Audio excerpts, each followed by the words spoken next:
Hello, everybody. Hello, everyone. How are we all? Hope you've all got a suitable beverage. I have the mandatory naked wines bottle with the I did yeah see that on the windowsill. yeah. I'm going to wait for someone to Well, no, comment in the people chat room. complain if I did last. I didn't have it last time, and somebody complained. Shameless I promotion. know, absolutely, bit of shameless plugging. Why not? That's what I say. I think we Nev, should. what have you got on your windowsill?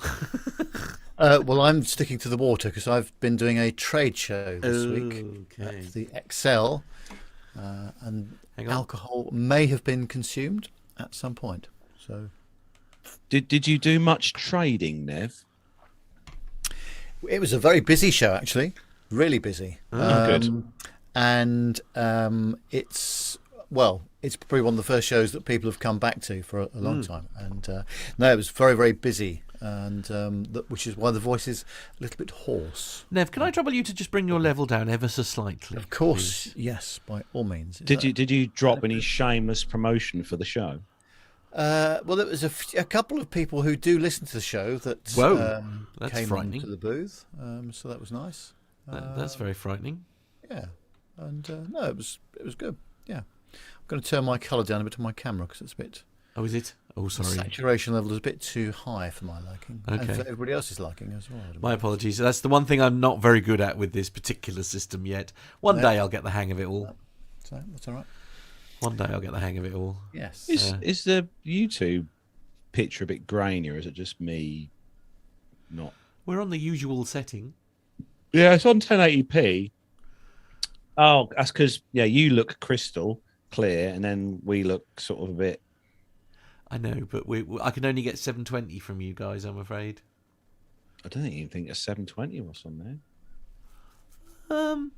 I don't know. What do you think? Pardon me. God, this stuff's gassy. Lovely. That's good news. Thanks, Carlos. I'm so pleased to hear that. Nice. Just as we're about to go live. Brilliant. Can I just say that it's like 16 degrees Celsius outside, Matt? It's like That's quite bloody warm. summertime here. Yeah. I know. It's been a funny old Has day. your weather station got clouds with rain coming out of it, Matt? No, mine's got sunshine on it. Huh? Well, it hasn't got clouds with rain coming out of it. It's telling me that it's a clear night, basically. Oh, right. I was going to say, because I've got a cloud with some rain coming out of it. Mind you, my outside sensors failed. Oh, really? I noticed, so I've got to look into that. Well, the trouble is, it's the wrong end of the house. I think that's what I've done wrong. Oh, right. I think I'm in the front because my sensor's outside near the where the tomato plants were, and my weather station is quite a bit further away. It's the studio is essentially at the front of the house, and I wonder if I'm a little bit out of range. I think I'm trying too hard, basically.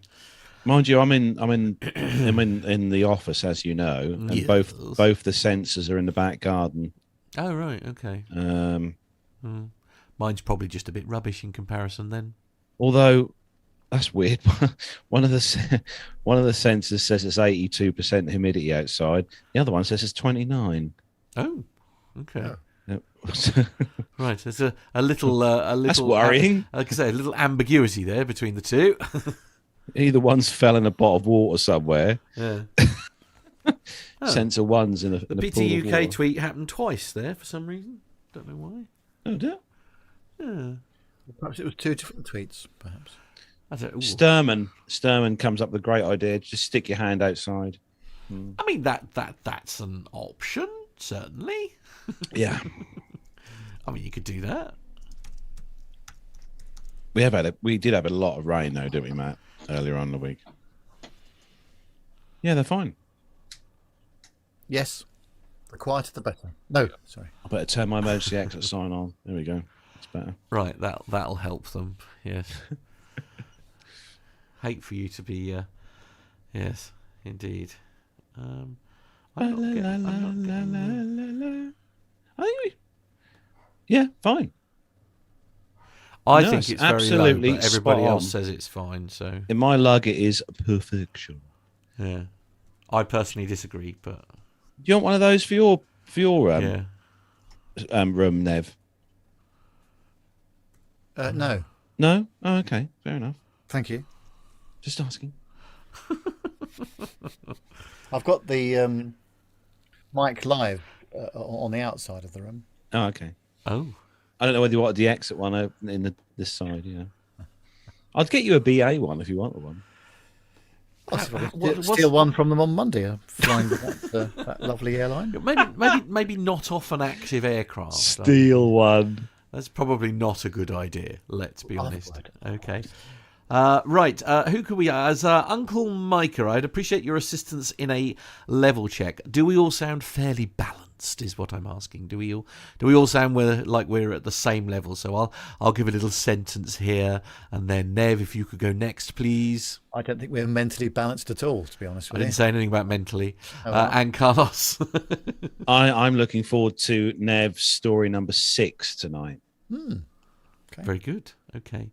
And then hopefully Uncle Michael will assist us in ensuring that I've got the levels. Did you okay, 'cause it's have a chance to look at that story, Nev? No, Oh, okay. it's far too early yet. Radio.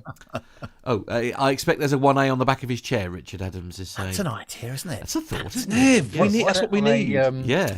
We need to get one of those if I badges. can- Get a badge. Get a 1A badge. I'll Take try and get you my one. large screwdriver with me and see if I can just chisel off. Again, not on off an active aircraft, Nev. That's how you get into trouble. Neville Blag one anyway. I'll just go. Oh, do you know who I am?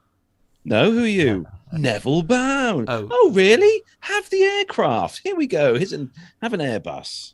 Or as Al often says, there's a passenger on the aircraft that doesn't know who he is. Well, there is that, yes. Nev is lower than the rest of you, apparently. Nev, I obviously got it wrong, didn't I? You should have stayed where you were.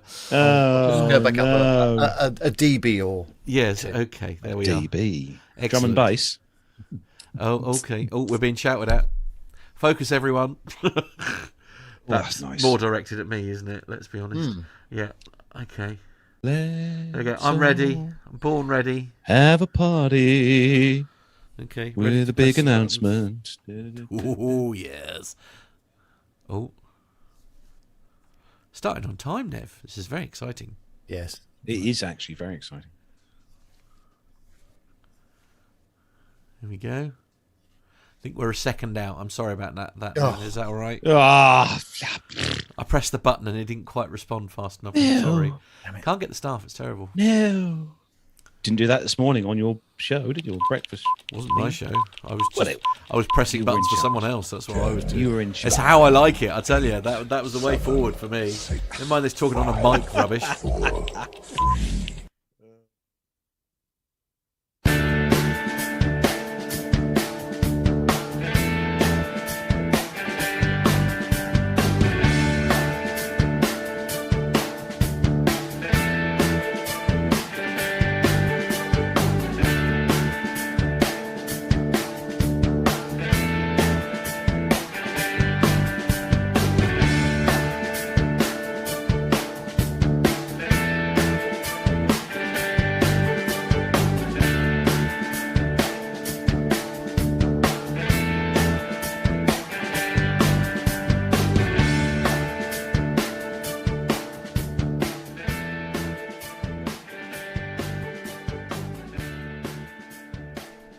Well, hello and welcome to episode number 387 of the Plain Talking UK podcast. In this week's show, some Spirit Airline passengers smell burning, Matt takes a look at contactless food, and Nev has some exciting news about BA's big buses. In the military this week, the US Air Force's new replacement for the EC-130 Compass Call makes its inaugural flight. It's a Gulfstream. Boeing's T-7 Jayhawk continues production. Sikorsky UH-60 Black Hawks could be produced in the UK. And we finally see some amazing images and videos from Bones at Fairford and Globemasters Down Under. So joining me this week, as always, across the village this week for a change, in the PTUK Master Suite studios, it is, of course, Matt Smith. Yes, you've been chasing your tail a bit today, haven't you? So we haven't All week. Yeah, absolutely. All thanks to a random road closure near where you've got to go for your first pick and drop. So Carlos ran out of time basically, and so he's having to do it from home. So it's been an interesting week. I'm not going to lie, and Matt knows more about that. yes, than absolutely, many. yes. But we'll gloss over that and move on. Anyway, Yeah. nice to see you as always, Matt. And sorry I couldn't join you this that's all evening right. in the studio. I don't blame you. I know. I'll be with you next week. I'll be back next week. Lovely. Don't threaten me like that. It's not nice. He's missing his beer. That's what it is. Mm-hmm. Anyway, hello, Alfie. Hi, Alfie. Welcome. And joining Matt in the studio this week dear. is Alfie. I'm so sorry. And Mother as well. And Mother Mother's as well. Yes, having a go, yeah. Everyone say hello to Mother. Yes. So, unfortunately, this week, Seamless here, isn't it? Armando, I know, Armando was assigned a last-minute trip and is somewhere between Fort Lauderdale, Florida, and Las Vegas, Nevada. So he will not be with us on the show this evening, but he sent us some military stories in, which has made Nev incredibly happy. And on that note, welcome on the show, as always, the absolutely fantastically amazing Neville Bones. Yes, here we are, back for some more. And hello to everybody. It's been a hectic week for me, that's for sure. Exhibition time again. So I'm out with the firm doing some shows this week. And I've forgotten how hard work it is building exhibition stands and I bet. talking to people for 2 days consecutively and Not the same breaking people, I the hope. stand down again and then driving somewhere else to see another customer. So yeah, it was, but it was good fun actually. And it's great to see people back at exhibitions, so that was superb, really good. But I'm a little jaded, so I'm looking forward to the weekend, I must say. Yeah. Had enough, I bet. Yeah. Aren't we all? Aren't we Yes, all? quite. Yes. Are you on the old radio box again this Sunday, Matt? Yes, all being well, as are you, I think, aren't Good. you? On Yeah, Saturday? tomorrow morning. Yeah, Yeah, absolutely. Yeah. Good. Looking forward to that. Indeed, yes. Although, actually, I'm going to see the new Bond film tomorrow. When are you evening. going? I'm going tomorrow evening about 6:30. Oh, me and Gemma are going Sunday. Oh, You're going to the Odeon? of course. I wouldn't dare have go anywhere else, frankly. And I'm guessing you've booked premiere seats. Apparently, other theatres are available. I've been told Other in my theatres ear. are available. Sorry about that. Yes, yeah, I don't know. That just put me off now. Anyway, carry on. Yeah, I'm looking forward to that Sunday. It's been so long waiting for that. Yeah. And Anyway. it's finally out. But actually, Matt, on that note, I'm looking forward to when the Top Gun film comes out. Yeah, at I some don't think it's point going to happen in the right next now. 20 years. I don't think it's going to actually happen. Me and Matt will be retiring from our jobs I by the think time so, they yeah, absolutely. release that film. Yeah. Anyway, so we have got a very special announcement to make later on in the show. So stay tuned for that because it's a big It's announcement. an announcement that's taken us far too long to put together, but we finally I have know. all our ducks in a row, and we're ready to share. That's why I'm on the beer this evening. Is Anyway. it? Hey, So that'll help. a big thanks to everyone who's joined us in the YouTube chat room this evening. We're going to go through the family members quickly. Richard Adams is in there this evening. Sturman, hello to you, Sturman. He's changed his icon this week. Mazouz, hello to you, Mazouz. Auntie Liz, hello, Auntie Liz. Lovely to see you in there this evening. GB's Model Zone, hello to you. Uncle Micah is in there, wielding the blue spanner of doom. Tony S, hello to you, Tony. Jenny, hello, lovely Jenny in Rome. Hope you're well. We have got as well Dirk S, hello to you, Dirk. Scrolling down, Masha, hello to you, Masha. Hope you're keeping well. And Jonathan Warner's in there as well, waiting for that all-important military segment from Nev. And scrolling through, make sure I'm Nick Codling. Hello to you, Nick Codling. Hope you are also well. So don't forget, if you are listening to this glorious podcast in the audio version and you'd like to see what me, Nev, Matt, and Armando look like on camera, Don't do it. take yourselves over to YouTube, search for Plain Talking UK. Don't forget to hit that subscribe button and the bell icon as well to be notified when we are live, as we are now, and waffling on about aviation stuff as we do each week. We'd love to have you in the chat room with us. Come on, we'll be getting told off if we don't start soon because we've got a packed show. I know. So that's we're going to move on to our first part of the show, which, as always, is the commercial segment. So let's take a look at all the greatest aviation news from across the world and the UK. So if everyone's ready, Yes, we are. let's go.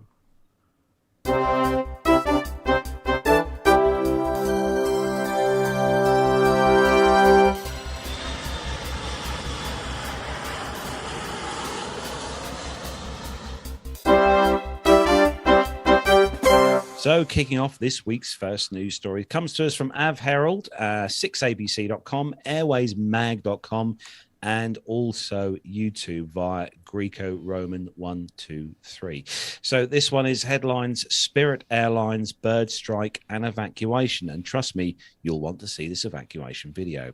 So on the 2nd of October, a Spirit Airlines A320-200, registration November 922 November Kilo, performing flight NK3044 from Atlantic City to Fort Lauderdale, was accelerating for takeoff from Atlantic City's runway 31 when the crew rejected the takeoff at low speed at around 60 knots over the ground, advising they had struck a bird on the right-hand engine, which was a Pratt & Whitney 1127G, and was stopping on the runway.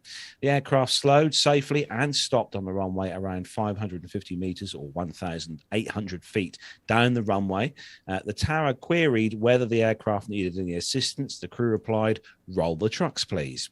A short while later, the tower advised there appeared to be fire underneath the engine. The crew acknowledged the fire bell was audible in the background of that transmission, and about a minute later advised they were evacuating the aircraft. 6ABC reported 2 injuries from the total of 102 passengers and 7 crew members who were on board at the time. And obviously, before they evacuated this burning aircraft, obviously the passengers had to grab their bags and coats and passports, tablets, iPhone chargers, woolly hats, gloves, and Nev. I think they pretty much covered everything, didn't they? I can't find the words, Carlos, really. I think if you wanted the definition of how not to evacuate an aircraft from a passenger point of view, you've just seen it there. It's been absolutely awful. I'm reminded back in 1985 when yes. British Air Tours 28 Mike, I seem to recall, rejected a takeoff, which was in the high-speed regime and not in the low-speed regime, and many people lost their lives because of panic and various other things going on in the cabin. And I don't think anybody needs reminding, do they, on this show, that should something happen like this, you follow the crew's instructions and you leave everything behind. I just love. There's no urgency. I'm just watching the video. No urgency. There's people sitting there filming it. There's people taking stuff out. I mean, how many times have we got to go over this? So for those listening on the audio version, and we'll make sure that the links to the videos are in there as well. But people are just like taking their stuff. I mean, they've been told to evacuate. I mean, there's no urgency at all. I'm being told that at this point they haven't been told to evacuate, but they're still getting all their stuff out of the overhead bins and stuff like that. It's just bonkers. I could also say, despite the fact there's so many people filming, the camera work is appalling. It is appalling. And standards have just not been maintained. Right. Okay. Yeah. This is it. I mean. It's just the Dirk S in the chat room is saying, do they have to drag their bags? I mean, drag out their bags. I mean, it's just, I just don't get it. It's just the aircraft is on fire. There's been a problem. All right, bird strike, engine's gone. You know, there was some impressive flames going on earlier. You know, it's just like you just want to get out, don't you? I mean, I don't get it. Why? What is so precious in that bag? You know, than a what? I mean, how much is a tablet these days? Like an iPad? Oh, hang on. I think we're about to get the some audio. Yeah, let's bring the audio up now. Oh, the guy's just opening his bag just to make sure he's got his iPod. Do you hear that? They're being told leave everything behind.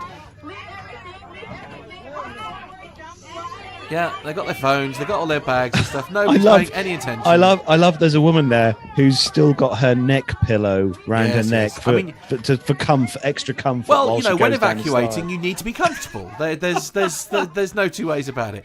Anyway, I'm going to start watching this video now because it's just going to annoy me. I'll be honest. And we do have some pictures here.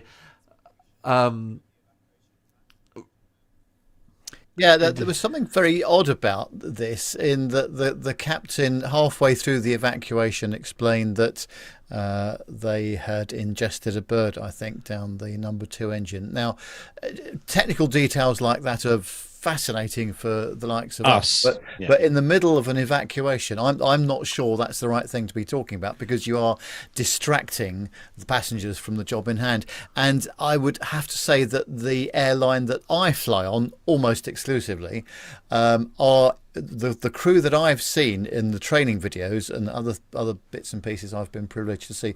The cabin crew are extremely aggressive about getting people out of the aircraft, and they intimidate the passengers. Not even in a nice way. They are getting out. I'm not really seeing that from this particular cabin crew. Do you think the instructions that the captain is doing it to give some kind of calm, maybe sort of say this is why almost to say like this is why this has happened, or is he trying to pass the buck? Well, no, I think to be fair, and actually John, I was about to say this, and John Jester in the chat room has mentioned it. Very true. You don't want to rush out until the command is given, because obviously, once you've secured the engine, that's fine, but these engines don't just stop. They do take some running down, and you don't want to evacuate into a live running engine. No, true. Here we are being Monday morning quarterbacks over it and our armchair experts. But from what I have seen, it was not the best evacuation. Jonathan Warner's comment, I think, is my personal favourite. Is he said, "I'd be slamming fingers shut in the overheads if people were doing that when I'm a flight." I'm very much with you on it. How about this?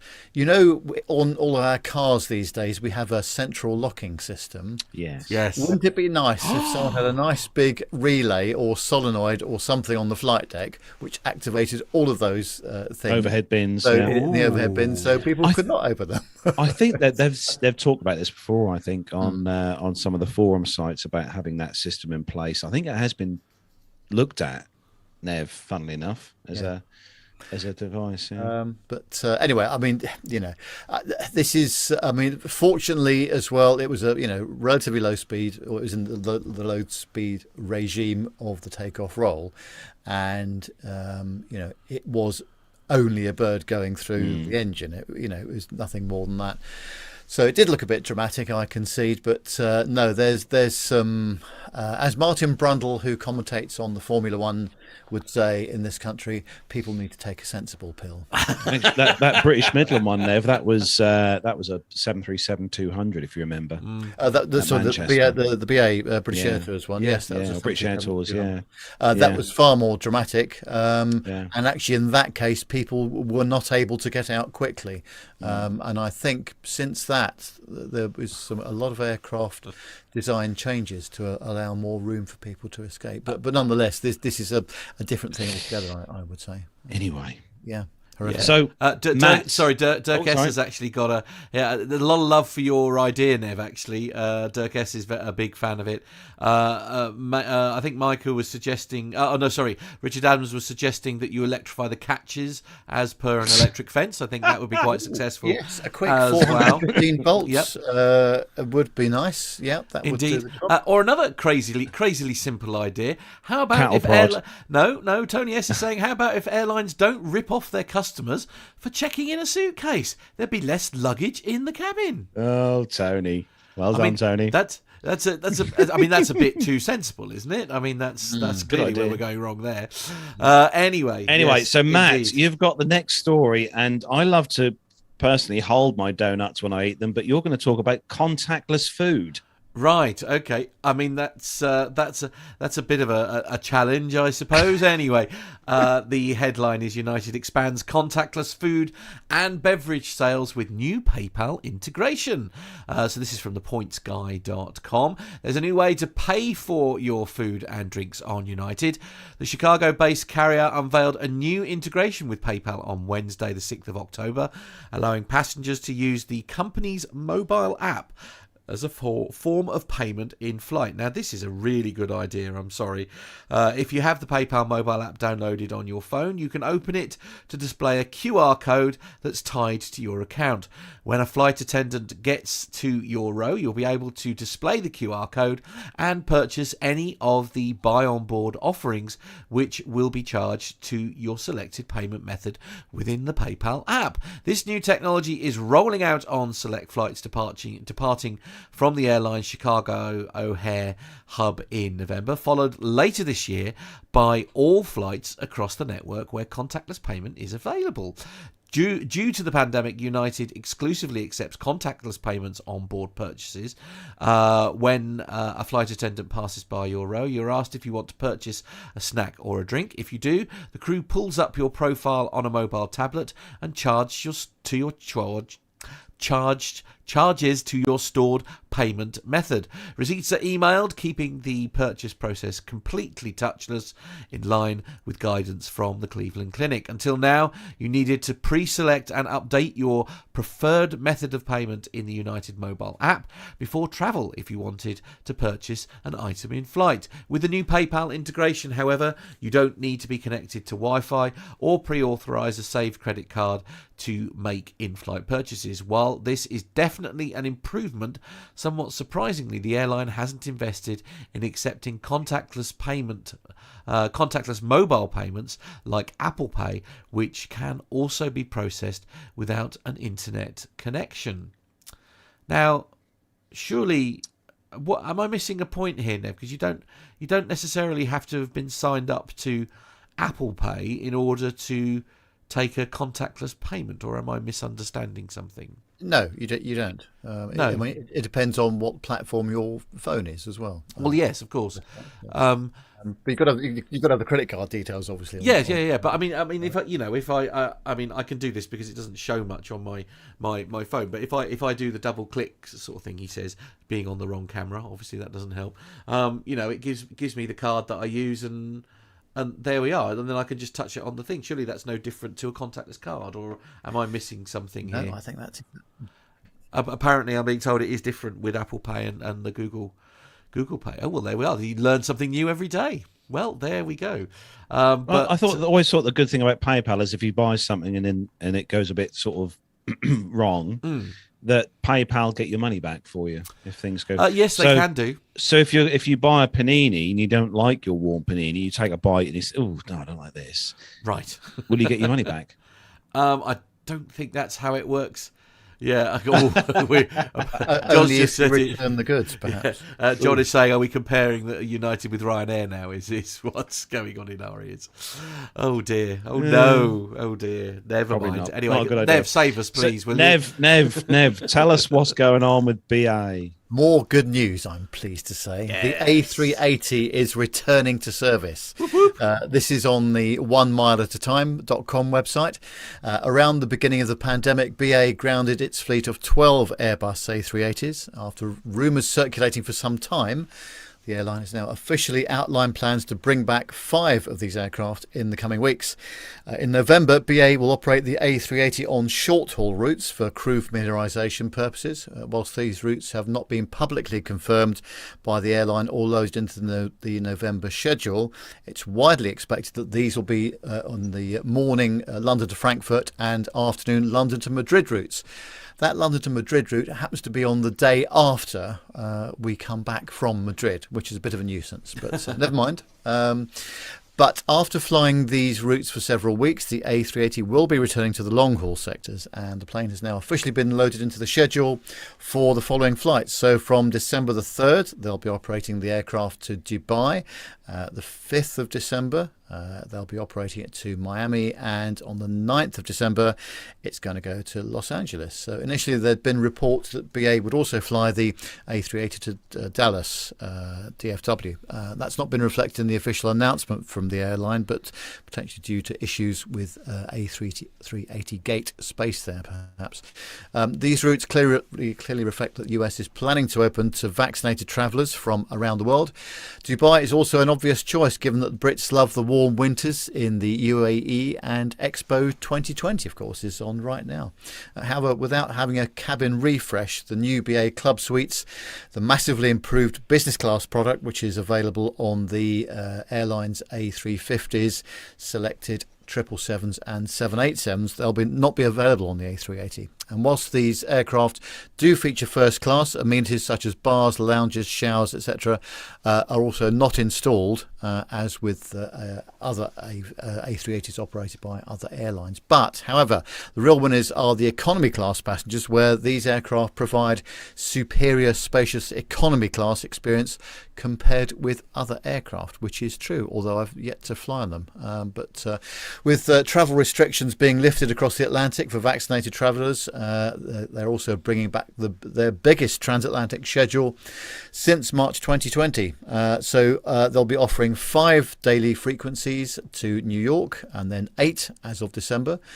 They'll be often operating double daily flights to Boston, Chicago, Dallas, Los Angeles, Miami, San Francisco, Toronto and Washington. And they'll also be offering daily services to Atlanta, Denver, Houston, Philadelphia, Phoenix and Seattle. And in October and November, they're going to restart services to Austin, Baltimore, Las Vegas, Orlando, San Diego and Tampa. And in December, British Airways will restart flights to Nashville and New Orleans, which is fantastic news. And I hope it would be nice if in January they were going to restart them to Portland, Oregon, because that would be nice to have a direct flight to where my firm's HQ are. But we'll try to go through Seattle normally. But anyway, things are looking a lot better, I'm pleased to say. I'm absolutely delighted that they're bringing the aircraft back as well. I think we've missed that aircraft, definitely, from BA. So it's brilliant news. And it looks glorious in the BA's I think it livery. does. Yeah, I agree. Absolutely. Yeah, like that. So next story then. This one comes to us from aviationtoday.com, jal.co.jp, airfleets.net and businesswire.com.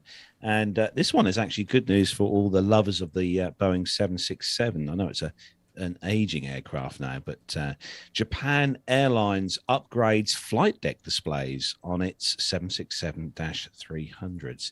So Japan Airlines is upgrading its Boeing 767-300 fleet with drop-in liquid crystal displays, or LCDs, supplied by Thomas Global Systems, according to a new announcement from the Sydney, Australia-based avionics maker. The display series being supplied for the fleet upgrade, the TFD 7000, recently received approval for supplemental type certification from the Japan Civil Aviation Bureau. They said that we are honoured that Japan Airlines has chosen our TFD 7000 series to upgrade their 767 flight decks. Angus Hutchinson, CEO of Thomas Global, said in an October 5th press release. We look forward to providing JAL with the dependable and high integrity technology, service and support our customers and partners have come to expect from Thomas Global. According to Thomas Global, among their TFD 7000 series, the TFD 7076 or 7066 LCD displays are both interchangeable and intermixable with the existing legacy EDU 776s and 766 CRT displays that are installable on overnights or at the gate and are fully compatible with the EFIP 701s and EAP 701-3s Boeing symbol generators. The company has also received type certification on the TFD 7000 display series for the Boeing 757, 767 and 737 classic flight decks from the FAA, EASA, Transport Canada, JCAB, ANAC and the CAAC. The display upgrade for JAL comes amid a recent expansion of its international network plans to include additional 767-300 flights. According to airfleets.net, JAL operates 31 767s with an average age of 14 and a half years. Now, it's good to see that they are upgrading these flight deck displays on these 76s. I mean, 14 and a half years, obviously not an old for an aircraft, but those old CRT displays, Nev, I mean, they must look, well, compared to these LCD displays. Not very bright, and probably. do you remember actually even on the 747 flight deck that you and I were on when we came back from Dubai? I think they were LCD displays, or were they CRTs? Can't remember. But at the end of the flight, they dim all of the displays to stop the display burning, and obviously in a CRT world, that's a real big problem. LCD and now LED displays are much better, but the old CRT displays with static images on them, you could very easily burn the display into the unit itself. So no, great to see there's a refresh, and I do like the 7.6. It's a great aircraft, isn't it? Although actually you can still burn an LCD, can't you? Yes, you can actually. I left a graphic on. I can't remember how come it was. I'd left some channel that had gone offline or something like that, and so like with the digital channels and stuff now, they'll often pop a graphic up if the station is offline, and I fell asleep basically with that graphic on, and the following morning on the LCD screen it had burnt an image into it. Yes, Tony S says, is CRT like an old tube TV? Indeed it is, Tony. Yeah, yes, absolutely. Cathode ray tube, that's exactly what it is. That is precisely it, yeah. And so, well, it's great to see that there's some refresh going on. Brilliant. Yeah, updating as well, as you say. Yeah, it's nice to see Japan Airlines keeping these aircons going. I don't know why it's perhaps it's my the 767. It just sounds like an old aircraft to me, as I say, but clearly not if they're only like 14.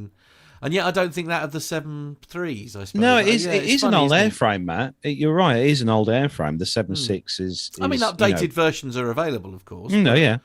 I mean, Delta, I think they've got rid of their Dash 400s now. Delta Airlines had the Dash 400 767. Sorry, John Jester's just said in the chat room, he's saying they cheaped out, probably running out of stock on the old CRT monitors. That's why they're moving over to LCD. Yeah. That's probably exactly what's going on there, let's be honest. There we go. There goes the illusion. I think until the 777 came along, Nev, that the 7.6 was probably one of Boeing's best sellers. It's a phenomenal aircraft, and also with the ability to have type ratings on the 7.5 as well. And the 7.6. I mean, I've what was the longest flight I did on that? I think it was Copenhagen to Tokyo. I did on an SAS 767, and that was 13.5 hours. I think it was something like that, or around that.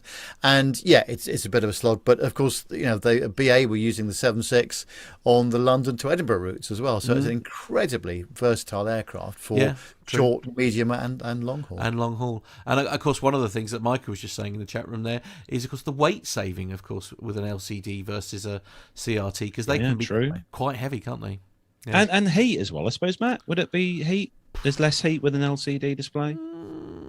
I don't know. I think the LCD panels are surprisingly warm, aren't they? Because you've got with LCD panels, although the screen itself doesn't get warm, you do have inverters which do get hot. Which is how you power them up. So I would argue there's probably not much difference there. Anyway, shall we move on to the next Matt, story? This is interesting. I'd love to see this happen. Flying using thin air. Right, okay. So simpleflying.com is where we've got this story from. And the headline is Lufthansa wants to start making plane fuel from thin air. Wow. Across the industry, there is a push for sustainability. Just this week, IATA approved a resolution for the global air transport industry to achieve net zero carbon emissions by 2050. The Lufthansa Group has entered into a partnership to buy electricity-based kerosene. The airline will be one of the first customers of this sustainable aviation fuel, SAF, from this moment on, alongside the logistics firm Kuehne+Nagel, representatives of Lufthansa, and is it Kuehne+Nagel? I'm not quite Kuehne+Nagel. Kuehne+Nagel were in attendance at the SAF plant opening in Germany this week. You may be wondering how this company intends to make fuel from thin air. So the very simple version starts with electricity being produced from renewable sources. This electricity is then used to complete the electrolysis of water. This essentially uses electricity to break water molecules down into hydrogen and oxygen. A synthetic processing procedure takes CO2 out of the atmosphere and combines it with hydrolysis, hydrolysis project to create fuel. This fuel is then transported to the airport where it is loaded onto the plane. Theoretically, these fuels can be produced without availability limits although currently these fuels are only available in laboratory size quantities. When the plane burns the fuel, the carbon dioxide captured to make the fuel is re-released. It is classed as sustainable as there is no net increase of carbon into the atmosphere with the fuel. To start with, Lufthansa will take at least 25,000 litres of fuel per year for at least 5 years. While it sounds like a lot, this is just a drop in the ocean.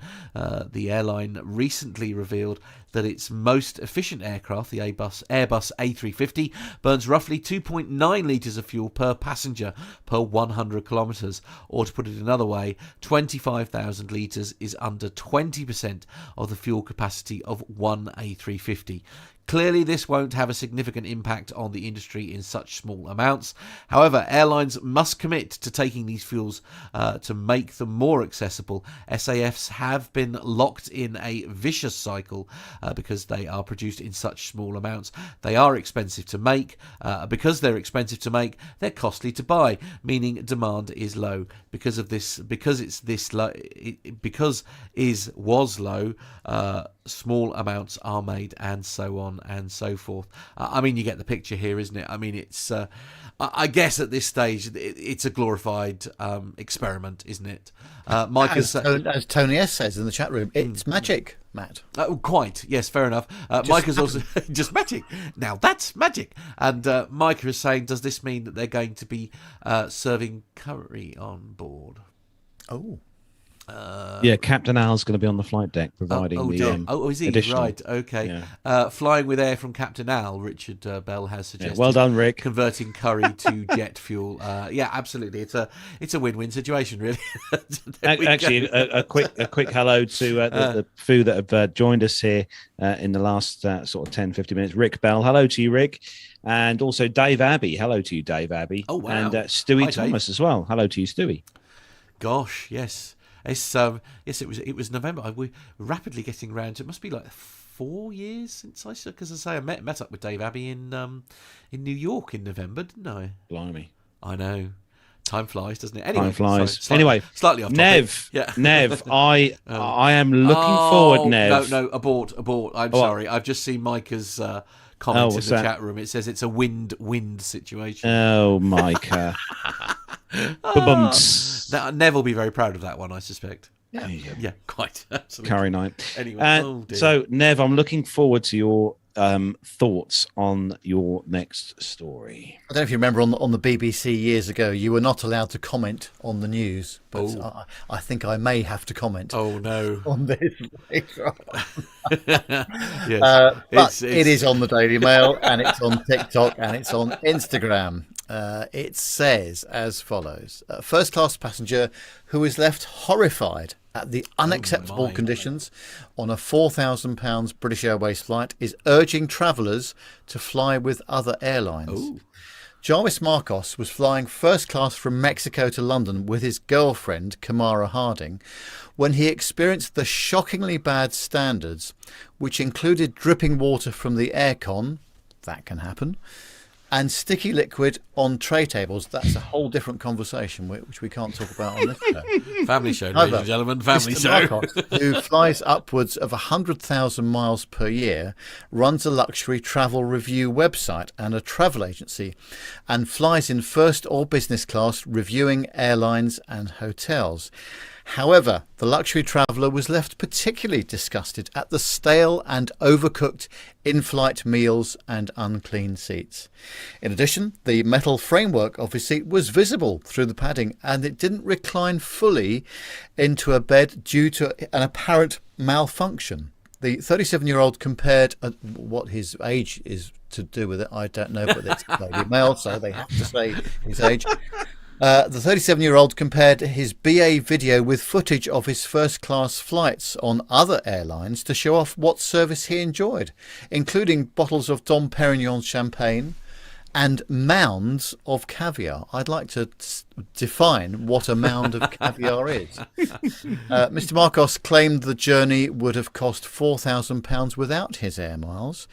And he was left stunned when the airline offered £150 per person e-vouchers to him and his girlfriend, stating that they dealt with the case fairly and appropriately. They offered me £150 per person as compensation for all of the issues we had, which implies that the experience was only £150 away from the ideal experience the BA would hope you would have had. It's unacceptable, he said. There's no reason why a paying customer in any cabin should expect a seat that isn't clean or has air conditioning dripping on them. I would just point out that he did not pay £4,000 for this flight. He used air miles, as far as I can work out from the story. However, on Instagram, Marcos did say that the crew were fantastic, though, very proactive and jovial. Many were returning to the sky after a long furlough period, and they seemed genuinely delighted to be flying again. That is certainly my experience with BA, and that's what I've found in the last few months when I've been flying with them, certainly. Anyway, a spokesman for BA said, "We've apologised to Mr. Marcos and are investigating what went wrong, as his experience clearly didn't meet our usual high standards on this occasion." And that's absolutely fair and reasonable. But to say that passengers should fly on other airlines because of this one-off experience is a bit wide of the mark, in my opinion. I mean, clearly something's not 100% right here, is there? I mean, for example, there is the issue of, the seat had clearly got a bit of a problem with it. It needs a bit of a refresh or something like that, I guess. In terms of like the cleanliness of like tray tables and stuff, I mean, these things are easily missed, aren't they? I mean, it's just like... Yeah, and I've got to just remember here that it's not BA that are cleaning the aircraft. It's there, and this is down route, isn't it? So this is Mexico to London. Yeah. So it's whoever they use for ground handling at the other end. Now, at the end of the day, it's their operation. It's sort of BA's operation. So it's their the cabin services director and ultimately the captain has to be happy with the condition of the aircraft before it comes out. I get all that. Is it a showstopper? I don't think so. No. My only view on this, Nev, I don't know what you think, but after what's been going on over the last 18 months with the industry as it is, a lot of these aircraft have been sitting, laid up, not doing much and moving. Do you not think that this should have been picked up on while the aircraft was grounded and sorted? I don't know. I think the thing is that the most important part of the operation after you bringing an aircraft out of storage is the safety and reliability of it. Probably it would be nice if everything in the cabin was absolutely spotless and was perfect, but inevitably that may not be the case. But I think to bleat on about it the way he has is... I wouldn't have done it. And if I ran a review site and I could afford to travel first and business class everywhere, I would certainly not be saying that. But that's him, and it's his. I have nothing but good things to say about it. When all the times that we've travelled with BA, they have been exceptional, including the time I flew with you with BA, Nev. The crews were fantastic, very polite, very well, mannered crews. And staff, and the food was also bloody lovely as well, Nev. Yeah, so I honestly, I mean, I know it's just me and you talking, and I'm very biased indeed, and I do accept that. But the crews have just been great, and let's be honest, they've been out of work for so long, and I'm just pleased to see that they're gradually getting back into the air, and especially on these longer haul sectors as well, especially to the US coming up. So genuinely, Nev, I mean, obviously, because this has been paid for by air miles, so you don't get a discount with air miles because that's not how it works, is it? So realistically, what sort of money would you normally pay for that sort of sector? Well, probably, as it's in first, it's probably £4,000. In business, it's probably £2,800, maybe something like that. So it's not a cheap ticket. No, and therefore, you do expect a minimum standard of cleanliness in the cabin, and that's reasonable. But the thing is, it's probably just me, so I apologise for this as well. I don't really mind too much. No, if there's something is really bad, then I'll probably have a chat with them about it. But honestly, the fact that we're doing 600 miles an hour through the air, and I'm sipping my champagne or diving into my mounds of caviar on other airlines if I flew them, I think is nothing short of a miracle. Bearing in mind, we've only been flying for, is it 112 years now, or whatever it is, Now, a couple of comments I want to highlight in the chat room there. Stewie actually said something along the lines of basically, I've got a family, some wet wipes will do. So Stewie Thomas says, I have a family, so wet wipes are always on hand to take care of it. And one of the next one I saw, I think, I can't remember from Dirk or someone like that, and it was along the lines of like, I think it was Richard Adams said, just why not ask and they'll come and wipe your table for you. I know it was Dirk. Dirk said, why not just clean my tray and be done with it? Absolutely. And then I think Micah had something to say as well, which was worth a read. But so I must say though that the prices one pays for business or first class, even if it's miles, service should be close to perfect. It's not like. And Tony S says Nev is furious if he gets seat 2A. Never mind bad service. Good point. Well Actually, made. he does have a point there. Yeah, he does have a point. Yes. I can't really say anything about that. So clearly the mark has been missed, but yes, as you say, it could have been so better handled by in flight. Let's be honest. The seat's unfortunate. Anyway, we must move on.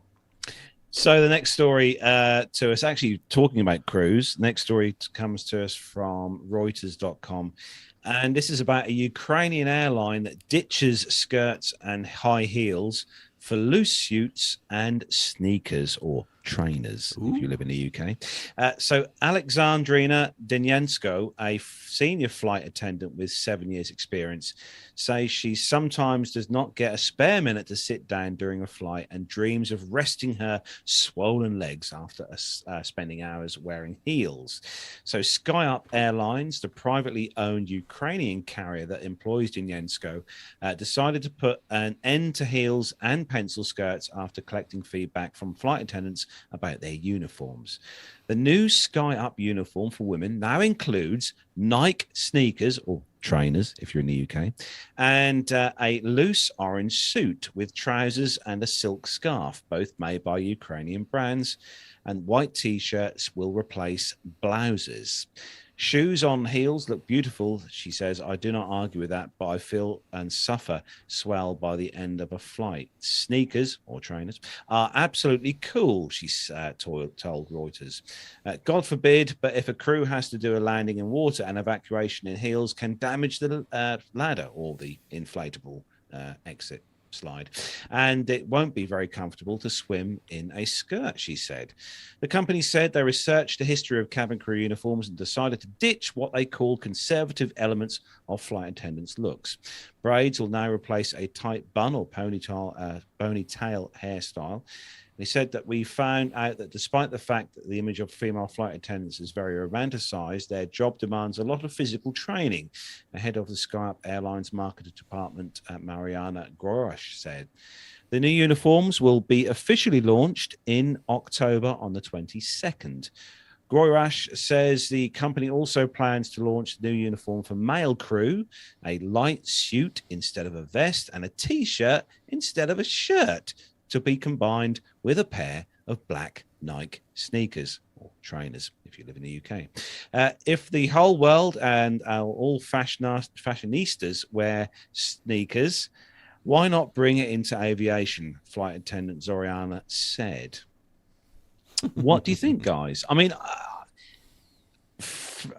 we know a few cabin crew, and after a 7, 8, 9, 10, 11, 12-hour flight, I'd imagine walking up and down on said high heels or shoes with, a hard sole is probably not the best feeling for your feet. I'm perhaps I'm too old-fashioned for this conversation, but I can't help but feel that standards are being lowered here. I don't know how Nev feels about this. My only bug is that the guys wearing t-shirts, because I will say I would prefer to wear a shirt if it was up to me.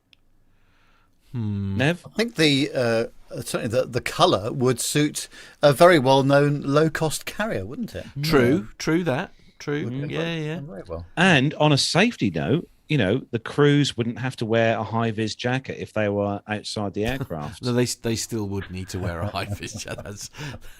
You need Really? no, because you need the reflective properties. That's what the high vis jacket is all about, you nana. Honestly, yeah. Tony says that's ridiculous. They look like they've escaped from Guantanamo Bay. Yeah, it may have a point there, but yeah. Actually, I mean, they're not the only people making changes, are they? To be fair, we do have some other examples of some costume changes, shall we say? Yeah, so these images, say these are people who have made changes in the past. So this is the Icelandic airline Play. Now, as I say, to describe this, basically, again, it's the guy's t-shirt. So it's basically it's a suit casual. with a t-shirt, isn't it? And other than the colour, really, I mean, the men and the women are essentially wearing the same outfit, aren't they? Although the women are in red and the men are in June. I love grey. the June. Oh, do you? Uniform. Okay, let me go with the June one. I'll leave you to describe this one then. The June uniform. This one is like, we discussed this on episode 174. But this June uniform is like you were just literally going down the gym. You're wearing some shorts, a t-shirt, right, or some leggings. It's more casual than casual. Was it? It was a millennial airline. I mean, was it a low cost airline? Because I wouldn't be at all surprised if you saw outfits like this. And yet, ironically, in my honest opinion, to say someone like Ryanair, for example, football team on tour, Stewie Thomas exactly. says. Let's see what Nev thinks about Cebu Pacific. Oh, really? Oh, Cebu Pacific. Oh, there we go. Oh dear. Yeah. What do you think, Nev? It's IKEA meets the airlines, isn't it? Really? It's just, I think that has to go in the category. Well, actually, do you know? Funnily enough, just looking at perhaps just one person on their own, you think actually that's really quite smart. It's when they're all together, it just looks a bit much. But it's a nice yellow t-shirt with denim coloured trousers, denim skirts for the ladies. It's all right. Forgive again. Perhaps I'm being old-fashioned here and stuff. I mean, and I was mentioning Ryanair there, for example. who you would sort of almost expect, because it's a low-cost airline, would perhaps be more up for something like this. But I mean, in my honest opinion, the Ryanair uniform is actually a very, very smart looking uniform. I mean, this one here, as I say, it's like airline meets IKEA. I would struggle to differentiate that person from an ordinary member of the public. Stewie Thomas's comment, Matt, especially the guy with the yellow t-shirt on, and he just looks like he's on holiday. Do you know what I mean? Stewie Thomas, okay. Stewie Thomas in the chat room says, "it's the Minions." I'm right. Okay, fair enough. Yeah, and actually, Micah says. Yeah. That he dresses better than that as a passenger. Well, no, this is my point. This is the kind of the point that I'm kind of making. You're sort of struggling to identify, as I say, with that particular uniform. Sorry, I keep going on about this, but as I say, the guy especially. So the women, they've got the neckerchief. So at least there is sort of something that the degree of professionalism. Well, not even that, but it sort of makes you stand out from everyone else. As I say, but and the guy this will be meaningless to anyone that's just listening to the audio podcast. But why are they all doing crocodile signs across their left arm? It's ridiculous. They're corporals, two stripes. Right. Oh. Okay, so we're going to go to the last. Let's have a look at Jin last Air. one. Let's have a look at Jin Air now. Oh right, okay. Now Nev, if you could describe this is students on a backpacking tour, isn't it? Seriously. Well, that's exactly the problem. So we've got everybody's in jeans. So straight away, I'm going. That isn't the crew. That's just someone on holiday. Part of the great unwashed in economy. Wherever that is in the aircraft, I don't know. I mean, it's all very well, but this second picture again, it's just. I'm sorry, it's unprofessional. I really don't like it. And again, when it's all going wrong, and we've had a high speed reject on the runway or something like that, you need to know who the cabin crew are, don't you? And I think in some instances, you might say that you wouldn't be able to tell the cabin crew from some of the passengers. No, indeed. Now, weirdly, we've got an unusual thing here. Actually, Owen's in the chat room. He's just saying, "I don't mind the change to shoes, but as for the rest, we saw from Spirit that crew needs to be respected." Good point. Actually, really good point. If I can't be identified as a crew member with authority, it makes your job 10 times harder. And that's actually a really good point, isn't it? Because in an emergency, it's not what I call a conventional airline with their conventional outfit. It's very obvious who the crew are. Yeah. Even if you were wearing a suit, Nev, do you know what I mean? It's still very obvious who the crew are. And I think that's really important, and the Spirit Air evacuation just showed that. I mean, agreed. The crew, frankly, has to dominate the passengers. They have to command the authority. Agreed. And if you lose the moment, which I think was lost on this occasion, then you're just going to end up with the situation. Chaos, absolutely. And I'm sorry, I have to bring this up. I'm so sorry here. Look, this is like very much like newsreader school right here. So you've got the captain with his hat, jacket, shirt, tie, and then the bottom half, it's like if it's like he sat behind it, and pair of jeans. It's like one of those. It's like it's the BBC newsreader joke, isn't it? Where underneath they're wearing shorts or something like that. It absolutely. Perhaps I'm old fashioned. Perhaps I'm being too stuffy. No, I think in that situation it's absolutely right. And Micah says exactly the right thing as well. When Captain Nick said when he had to come out from the cockpit to talk to a passenger, he would always put on his hat. Absolutely. And I remember John Hutchinson telling us this as well, the Concorde captain that we interviewed when he had to intervene on one occasion.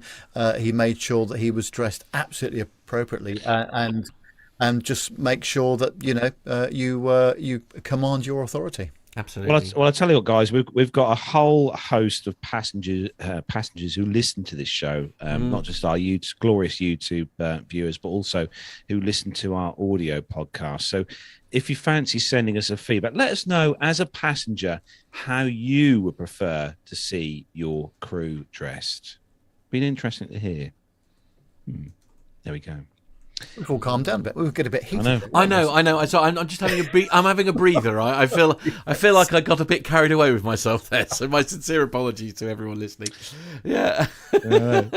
Good Producer story. John is quite shocked at the route that took. Really, to be fair, I think. So anyway, look, we have an announcement that I'm really excited about. I know. Yeah. So we have an announcement to make on the show this week, and. In the background, it's been some time in the making. We've had some planning going on, and it's taken a long while. And the team has been putting a lot of effort in to get things sorted and cemented for our 400th show. So our 400th episode will be on February the 26th. Now, this is a Saturday next year, February the 26th. And we have this week secured our venue. And we have secured, in the UK, obviously, our venue. And it is there a drum roll? I don't have a drum roll, no. We haven't got a drum roll. But we are having our 400th episode at the Brooklands Museum, which is just the other side of London here in the UK. Matt's going to put some pictures up on the screen there for those of you watching on YouTube. So that's the 26th of February next year at the Brooklands Museum. We've got a lovely venue to have our live show at. We're going to have lots of special guests, lots of people joining us there. If you want to join us, if you want to be part of that live audience at the Brooklands Museum here in the UK on the 26th of February, you need to send us an email to let us know you want to come, because the numbers are a little bit limited. We have got quite a generous audience size for the venue.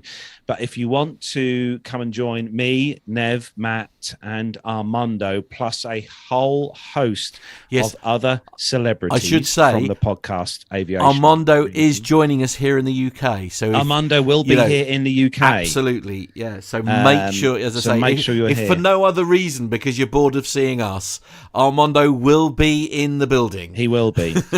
So put that in your diaries. 26th of February next year at Brooklands Museum. So obviously, if you want to come and join us all for all the live broadcast that day, if you contact us, the usual means podcast@plaintalkinguk.com is the email to address to send. And I think that's what you need to do. So basically, if send that in. To register your interest, then please send us an email, podcast@plaintalkinguk.com. What we'll do is we'll then obviously get in touch with you with the finalised details, obviously nearer the time. But as I say, that's the date and stuff. But only by that method, please. Podcast@plaintalkinguk.com.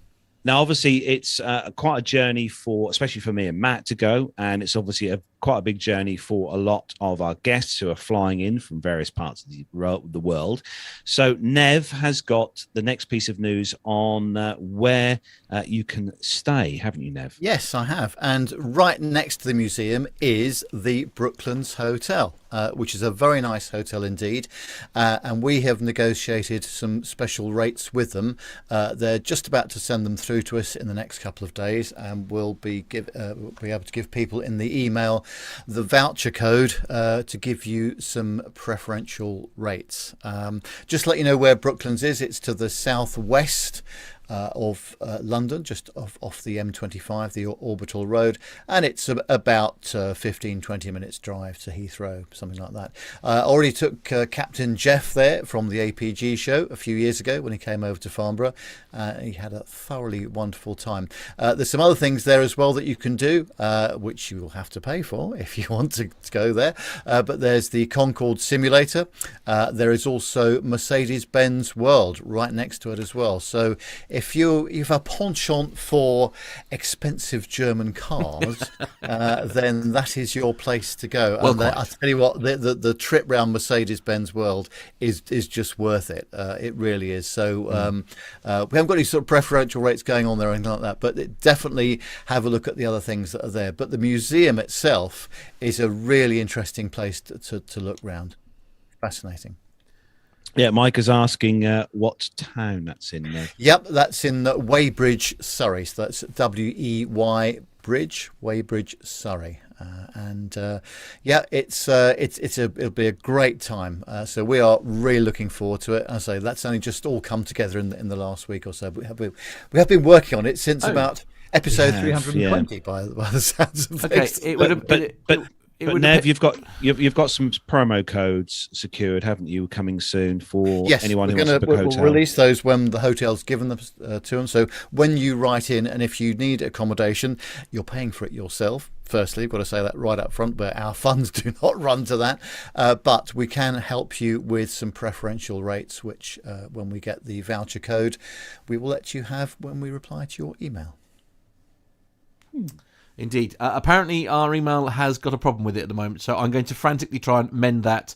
It looks like our host provider has gone down. I've just received 2 emails. Have you? Okay. Yeah, I've got an email from Benjamin Todd and Richard Adams. Okay, all right. As I say, okay. Yep. There's definitely something not right because. Why don't we worry about that later? Yeah. Okay. Yeah. I'll work it all out. It is working. We do seem to the hosting company's service has just gone down. That's why anyway we'll get that solved. So keep trying is all I would say. It'll get sorted. Send your emails in. We'd love to have you join us there and on that day. And obviously we'll still got a few more things to sort out for that particular day. We will obviously have a kind of probably get together at some restaurant somewhere. The other thing we're going to try and do as well is, and I should have mentioned this earlier, is that we're going to be inviting special guests, Yes. people that you might know from the podcast and aviation world on Twitter and things like that. We haven't invited them yet, so we'll have to see who accepts, but we're going to try and get a star guest to do a bit of a presentation to you as well, if we can do that. So Indeed. yeah, lots of excitement and lots of planning still to do, but at least it's in the diary now. So that's Saturday the 26th of February, and the email address which you need to send your request to is podcast@planetalkinguk.com. There we go. Well done. Thank you, Nev. So that's our big announcement.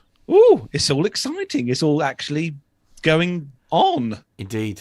Honestly, Indeed. it's I'm brilliant. nervous now. No, you've mentioned Yeah, it. absolutely. That's got to do something. We've got to perform again, people. I'm sure we'll manage. So, Nev, what's coming up next on the show, Nev? Oh, yes. Now, if you were listening and watching last week's show, you would have seen the superb interview that Captain Nick did with Mike Wildman. And this is part 2 of what is going to be either a part 3 or 4 series, depending on how I edit it. But this part 2 is coming up next. And this is where Nick continues to ask Mike about his time on the C-130 aircraft.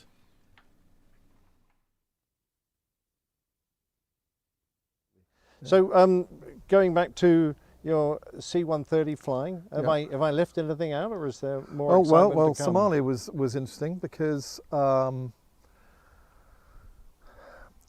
read some books about the guys on in the Gulf War on tornadoes and what a bizarre sort of lifestyle it was, where they were flying out of, I think, Muharraq and living this fantastic lifestyle in the evening and then going and flying off into war during the daytime.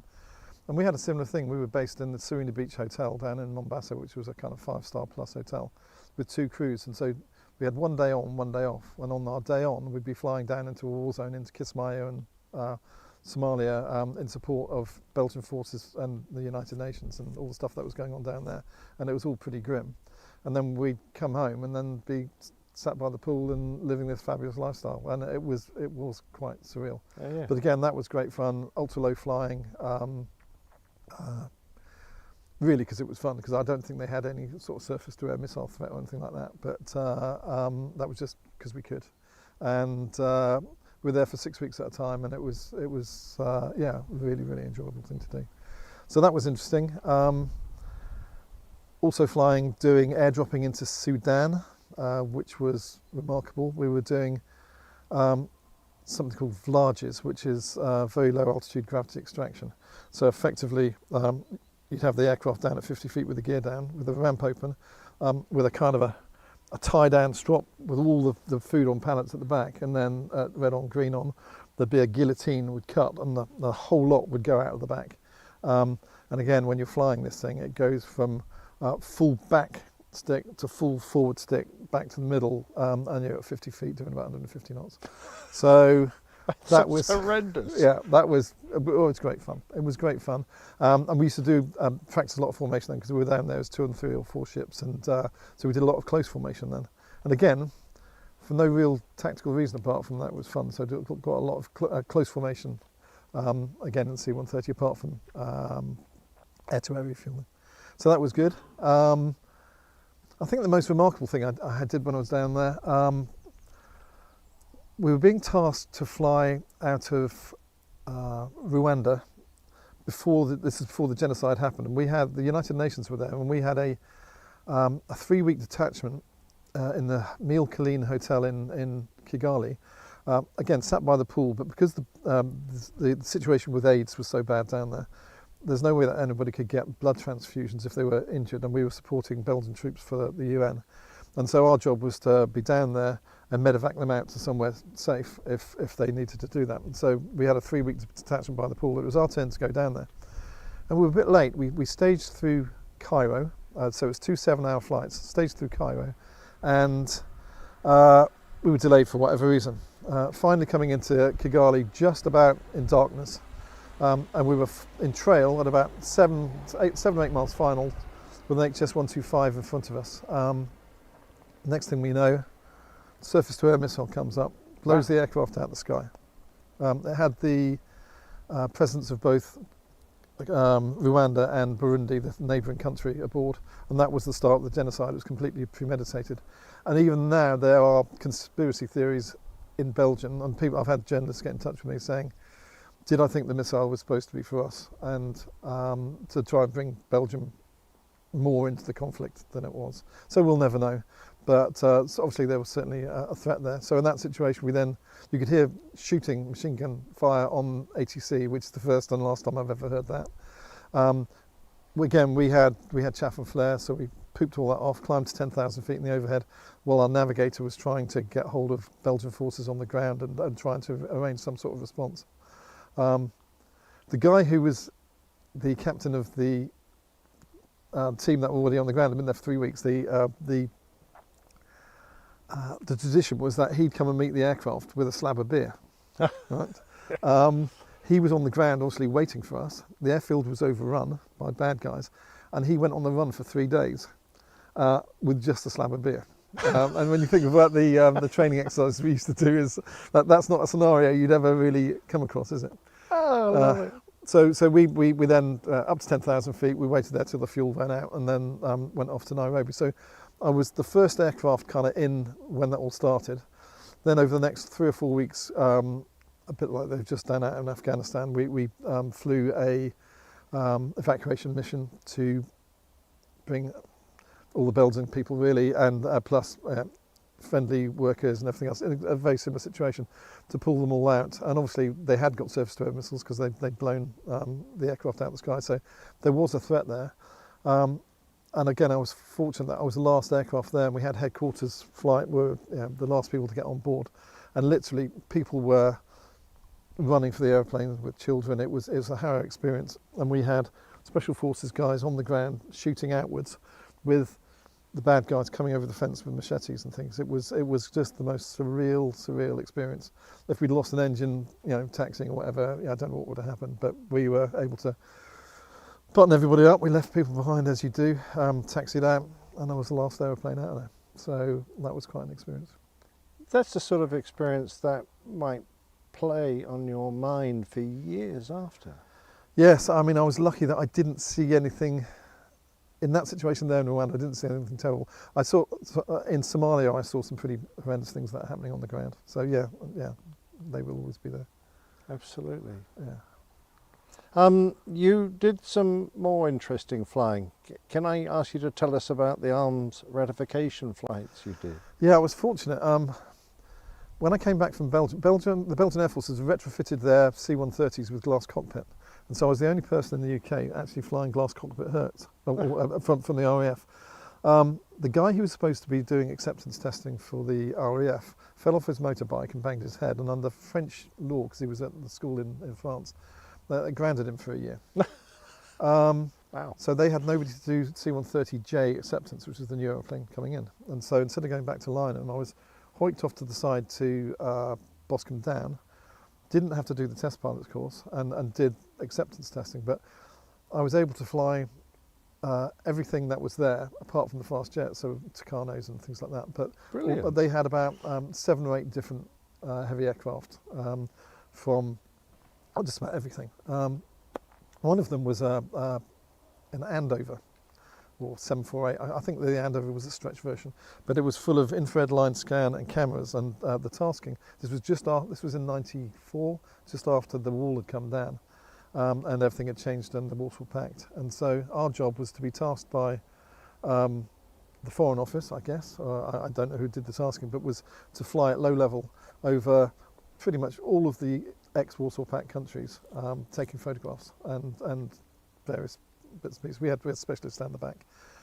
So we'd be flying around the Soviet Union at 250 feet in an Andover, taking photographs. And so you'd have the navigator would say, crossing over the next rise, you'll see an airfield ahead. And sure enough, there were sort of 30 or 40 blackjack bombers in a line, and it's like, you just can't believe what you're seeing, And then we'd come down, we'd land, and then be entertained by the various squadrons and governments, and lots of vodka was drunk, and Yeah, so as we'd been looking to go to war with these people for the last 20 or 30 years, to find that obviously they were just the same as us and loved flying and loved partying, and it was a great experience. I was very, very fortunate, and I went all over Europe doing that, as well as flying lots of other things. One other interesting story I'll tell you. Oh, loads Please of stories. do.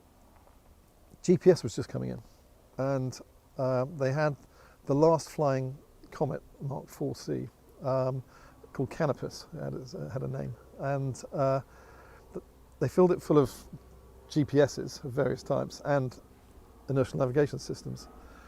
And we fueled it as much as we could, and we went up to Thule in Greenland. Refueled in Thule, which was like a meteorological testing station full of just kind of containers and things, way up north of the Arctic Circle.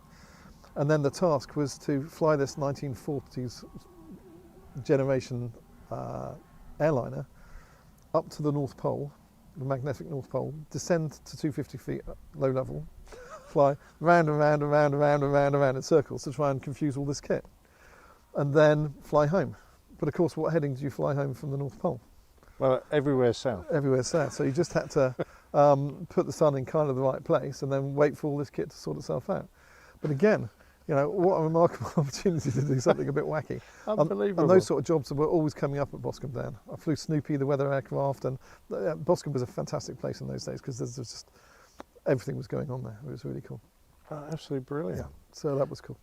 So eventually your career came to an end, but before we move on, is there anything I've missed out? No, I think that's probably covered most of it, I think. That's your career in a nutshell, but a fantastic 12 years. Oh, sorry, one thing I did miss. I flew the Belgians. I flew a Belgian C-130 back to Fairford for the International Air Tattoo. Oh. And I was sat on top of it, on my C-130, with my first officer and his girlfriend, drinking a beer. And two MiG 29s were displaying You were in the there? overhead. They crashed into each other, and one of them came down and took the back of my aircraft off. Good Lord. So it came at the top of me at about 15 feet, and I just had time to say that my buddy, we're dead, because remember in flying training and the combat training, if it doesn't move, it's going to hit you. Yeah. And it just got bigger and bigger and bigger and bigger. And I've got a fantastic photograph I'll show you in a minute. But yeah, with us like this, the aircraft is burning wreckage, is about 20 foot over our aeroplane, and it took the tail off. We did a big wheelie because of the damage on the back. The girl fell off the side and held on to the HF antenna, and I was able to jump back down through the escape hatch and catch her as she fell off. And that is a true story. If I'd realised how accident prone you were, I You'd don't have think flown I'd have with ever me. flown with Yeah, you. absolutely right. Well, that's amazing. Yeah. But eventually you decided to move on. What sort of prompted that? Timing, really. As you probably know, in the Air Force you can't just leave. You have to leave at what we call option points. And I was at my 12-year option point. I knew Virgin Atlantic were taking on. It was a good time to come back into flying after the Gulf War and the various things that happened. It was a good time. I think Virgin had just ordered, how many did they have, 25 340s or something? Yeah. And so they were looking for pilots. And it was a late decision. I decided pretty much at the last minute, and then had to get all my ATPL exams done in about 6 months flat, and so it was a busy time. And I was really lucky. I had one interview which was for Virgin, was taken on, and literally, I think this is before even my option had come to an end, the squadron had put me on gardening leave, and on the Friday I was in the RAF, and the Monday I was at Crawley, and on the Tuesday I was in Miami doing the Airbus course. It was that quick. Wow, you're lucky. Yeah. That's brilliant. Yeah. Great timing. Now, how did you find the change into civil life? I loved it. I mean, Virgin was, well, it still is, but was at the time, a halcyon kind of lifestyle. We weren't flying that hard. I remember doing 2 or 3 trips a month when I first joined the airline, going to the sort of destinations you could only imagine: Tokyo, Cape Town, Delhi, flying with people like yourself, so flying with like-minded friends, 16 cabin crew, 5-star hotels. I thought I'd died and gone to heaven, to be honest. That was absolutely marvellous. Absolutely. Yeah. And your career progressed, not as fast as some who got in right at the beginning, but No. but you got your captaincy. Yeah, got my command, which I thoroughly enjoyed. I mean, I didn't get to fly anything else. I flew 340s effectively my entire career.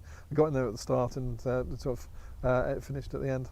But it was a wonderful aeroplane, and yeah, we had a really nice lifestyle. Unfortunately, I've been in the company only about 6 years or so when I had a really bad motorcycle accident. Oh, tell me what happened. Well, to try and keep in with all my Belgian mates, once I'd come home, about 6 of us went on a motorbike holiday every year with my mates from the Belgian Air Force. And this particular year, I didn't have a motorbike.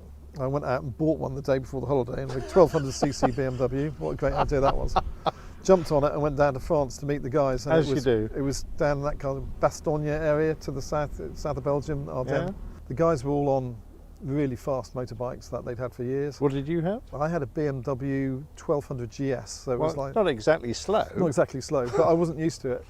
What I should have said is I'll go at the front, or I'll meet you at the hotel.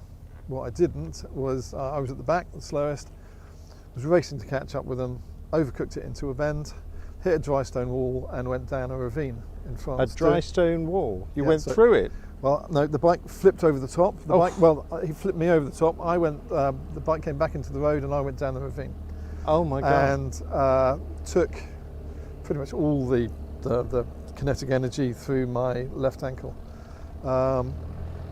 It was really, really badly smashed up, as you can imagine. Doctors initially down in Luxembourg, because we weren't even sure which Well, country we how were did they find out about it for a start? Because Well, you're they like came, at the back. Yeah, they came back to find me, found debris in the road, and then a bit like in an initial officer training IOT exercise, they had to go down and find me and bring me back up because the ambulance wouldn't. The ambulance had eventually arrived, but wouldn't go down and get me. And so these Belgian Air Force pilots got some sort of hoarding from the side of the road and were able to pull me back up to the road. What So that sort of was quite state were you in? I was, well, initially my leg was through 180 degrees. Oh my before I God. So anyway, let's not go there. So I think I had 6 weeks in hospital in Luxembourg and then back to the UK, where they managed to sort of put it all back together, but it was obviously not as good as it could be. And so kind of life continued for a number of years, but with it gradually deteriorating. I think I had 14 operations, which most of them have failed over that period. Virgin Atlantic were brilliant. They allowed me time off, and they allowed me, I don't know if I ever flew with you, but I had these special shoes that I could fly both so I could feel the controls properly, and special, they gave me like those buggies for going through the airport, and Virgin were very good to me. And so I lived with it, and the further operations are a little bit down the line, but so I lived with it for a number of years until eventually we got to the stage where I couldn't walk properly. I was in constant pain. I was taking opiate-based painkillers, which meant I couldn't fly anymore. And I got to the stage where I couldn't walk, couldn't fly, couldn't work. Fortunately, Virgin was still paying me, which was fantastic. And so I had to make a very big decision, and that was to have an elective below knee amputation. That you just say that so calmly, but that must have been an absolute. You knew it was going to be a life-changing decision. Yes, I did, and I'd done a lot of research, and I did know that a couple of guys flying around the world had done it and were able to come back for flying. Because, to be honest, that's why I'd left it so long, because I didn't want to stop flying. But eventually, I got to the stage where I didn't have one option. So yeah, I took a load of brave pills, and off we went to have it cut off. What did your surgeon recommend? I'd had some operations where I'd had medical negligence by another surgeon, and he'd left it in a really bad way. So by the time I'd got to the original surgeon who'd done the work, he'd said, "Mike, there's pretty much nothing we can do. You've got about a 30% chance of it being successful, but I can't even say that, you know, and if it did, they'd have to put one of those cages on it where you moved it by a millimetre a day, and I was going to be bedridden for 2 years with less than 50% chance of it being successful." Very difficult decision, and Absolutely. so I took the decision to have it done. Did you take that alone? I'm just out of curiosity, or were you sharing and talking to your family? How did it all come about? This is another funny story. I was going back to Virgin. I was in a B&B, and there was a little old lady in the corner. And you've got that decision: am I going to make conversation or am I not? And I was going back to Virgin after one of my many operations, and she said, "Oh, what are you doing?" And I said, "I'm going back to Virgin, blah blah blah." And I said, "But my leg is in a mess, and I'm not sure what to do about an amputation." And she said, "Oh, my grandson is bum bum." And this guy had just returned to the Royal Marines, having lost his leg, and was the first Royal Marine to go back and complete full Royal Marine training as an amputee. Oh, wow. I went down to visit him at Lympstone, and that was one of the reasons I decided to make a go, because I thought if he can do that, I can certainly carry on with my life. Wow, what an inspiration. Yeah, so that's just one of those stories. And that's completely Yeah. It was completely by out of the blue. coincidence. What's the chance of me and her being in the same room at the same time and even talking to each other? Yeah, Yeah, remarkable. absolutely. Anyway, so I got inspiration from him. I got encouragement from my family, and I had to do psychiatric tests because obviously the doctors wanted to make sure you were completely. Oh, wow. Well, that would be a worry for most of us. Exactly. Yeah, giving an airline pilot a psychiatric test. Exactly right. Yeah. But So obviously you passed. So we passed. Yeah. So you're absolutely sane now. We're sure yes, of that. Is that well, right? I think to an extent anyway. Yeah. Well, I don't think it gets any more fascinating than that, does it, really? No. Gosh, listening to Mike tell his story about the injury and the disability that he suffered, gosh, it's. I was listening to it at the time. Obviously, I was filming it and then listening to it again and editing it and then listening to it again just now is absolutely amazing. But thanks to Nick once again. Now, obviously, Mike needs some funding for the display team that he runs. And so let's find out how we can support Mike with that. Mike, if someone did want to get in touch with you, how would they go about that? Best way would be through the website, and that's teamphoenixair.com, and that's Phoenix, Phoenix, so teamphoenixair.com. My email address is there, but also you could call me on my telephone number. The UK cell number is +44 7973 762 301. Brilliant. Thanks. And if you can spare a bit of pocket change, then I'm sure he'd appreciate all the help he can get. It must be a very expensive project. Can I just say, Nev, hands up, fabulous visuals, fantastic video on that particular interview. Thank you. As always. Yes, we now have two cameras, so it's easier to do these sorts of things. But we should have brought the sun cream with us. I didn't realise it was going to be quite like that, but I'm glad it was, because it was a great day. And in the next part, Mike's going to talk a bit more about the Yak display team, and I'll be showing you some shots around the hangar and some of the other aircraft as well. So be absolutely brilliant. Really looking forward to it. Indeed. So moving on to the next part of the show then. He's not here this week, as we said at the beginning of the show, but he has supplied us with the all-important military stories. So should we do some military, guys? Yeah, let's do it. Here we go.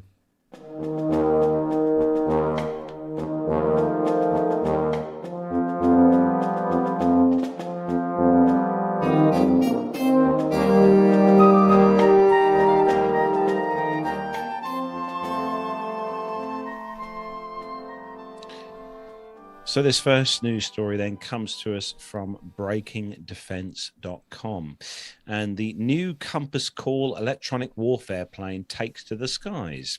The new EC-37B Compass Call electronic warfare aircraft recently made its inaugural flight at L3 Harris, announced on Wednesday.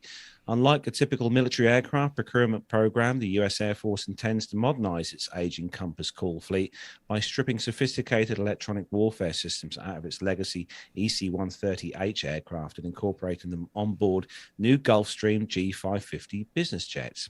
The EC-37Bs will be equipped with additional technologies meant to disrupt enemy sensors and communications gear. Updating the service's EW capability is vital to the all domain operations warfare concept being pursued by the Pentagon. Delivery of the first EC-37Bs could occur as early as December 2022, an Air Force spokeswoman confirmed. A news release from L3 Harris was light on details of the flight, saying only that it occurred at an unnamed Gulfstream facility where L3 Harris is also making modifications to the aircraft. Over the life of the program, L3 Harris will build 10 combat-coded EC-37Bs and 1 training aircraft. According to the budget documents, 6 G550s have been procured. The first 5 aircraft will be equipped with Baseline 3 mission equipment that mixes systems from the EC-130H with new tech. The 6th EC-37B will receive the Baseline 4 equipment, which it will introduce an open systems architecture that will allow the new EW payloads to plug into the aircraft when needed. And the new G550s offer increased space and range compared to the original EC-130H airframe and will increase survivability, the company stated in a press release. And BAE Systems, which built the new EW systems of the original EC-130H, is managing the mission systems of the new EC-37B. It's a nice biz jet, I'll say that. Yeah. Oh gosh, yeah. You know, obviously the interior is not going to be. I don't think the interior is going to be all plush Quite carpets so and leather luxurious, seating. no. A bit more grey. Yeah, Everything will be mandatory grey. Yes. but actually, one of the things with these biz jets like this, what the G550 is that these aircraft, as Neville knows well, have a very high ceiling altitude, don't they? Yeah, very often they're cruising up at the sort of 46 or flight level 470, something like that. So right up there for their efficiency and and range. Yes. So Nev, you've got some news from Saab. Yes, it's on the aviationonline.com, and the headline says Saab delivered to Boeing its 3rd aft fuselage section for use in the T-7A Red Hawk flight test program for the US Air Force. The production and shipment of this aft fuselage section is the latest milestone in Saab's contribution to the engineering and manufacturing development phase of the T-7A Red Hawk trainer for the US Air Force. Upon completion of this EMD phase, Saab's new plant in West Lafayette, Indiana, in the States, will take over the production of the aft fuselage sections for the T-7A program. This delivery demonstrates that we are committed to our plan and that the solid progress we have made toward completing our EMD schedule. This airframe will be part of the first T-7A to fly, and is another step closer to the start of production at our new state-of-the-art facility in West Lafayette, says Jonas Helm, who's the Senior Vice President and Head of Saab's Aeronautics Business Area. Boeing has spliced Saab's aft section with the forward section. The wings, control surfaces and tail have then been assembled into a complete test aircraft to be used in the EMD flight test program. The aft section with the installed subsystems, which includes hydraulics, fuel and secondary power system, extends from behind the cockpit to the end of the aircraft. In April 2021, earlier this year, Saab delivered its first aft section of the T-7A Red Hawk, followed by the second delivery in July 2021. Upon delivery at Boeing in St. Louis, Saab's aft section was seamlessly joined with the forward fuselage in less than 30 minutes. This achievement is a testament to the use of digital design and engineering, which provides precision, efficiency and quality improvement throughout the design and delivery of the T-7A Red Hawk. This aircraft is entirely new, and advanced pilot training systems designed for the US Air Force are to train the next generation of fighter pilots for some decades to come. Isn't that incredible? They can actually join these two sections of the aircraft in less than 30 minutes. I know. Wow. I was just checking it up on Wikipedia, actually, look at the T-7A Red Hawk. And because that's so reliable, obviously. I know. Well, actually, I was looking at the images. With the images, they can't get those wrong. Right. It is stunning to look at, actually. It's a training aircraft. I'd try. I'd love to train in this. Yeah. It looks absolutely amazing. Yeah, Good on I them, I bet. think. I bet. So this next one is actually, this is one of Mr. Warner's favourite aircraft. I know Here we he go. sent about 4,000 pictures of these to me this week on WhatsApp. And this is from the aviationist.com, an amazing video of two B-1B bombers arriving at RAF Fairford this morning.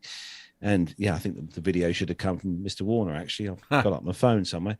The Bones are back here to the UK for a Bomber Task Force deployment on October the 6th, 2021.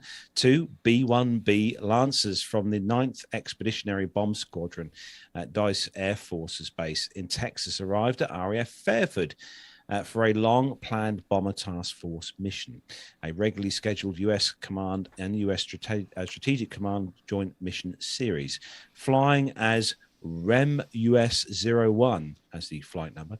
The Bones from 86-01 86-0110 and 86-0140 arrived in formation and performed a left overhead brake for landing. The video was filmed by our friend at Saint One, is particularly interesting as it shows, among all other things, that the brake and the windy landing and smoke from the brakes of the US Air Force bomber, which is amazing. This is the second time in 6 months that the B-1s from the 7th Bomb Wing deployed to Europe between February and March 2021. 4 US Air Force B-1Bs from DICE operated from Orland Air Station, marking the very first Lancer deployment to Norway ever. During the same deployment, a B-1B landed for the first time at Bodo Main Air Station in northern Norway, marking the bomber's first landing at an airbase above the Arctic Circle. At the moment, it's not quite clear what the Bones will do and where they will be flying during their stay here in the UK, but it's quite certain they will carry out missions across the old continent, integrating with a range of coalition.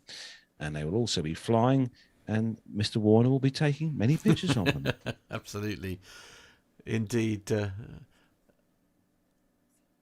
Jonathan Warner's saying that they've been joined by a second pair that arrived yesterday. Now 4 on the deck. Nice. And we will have pictures of those for you soon.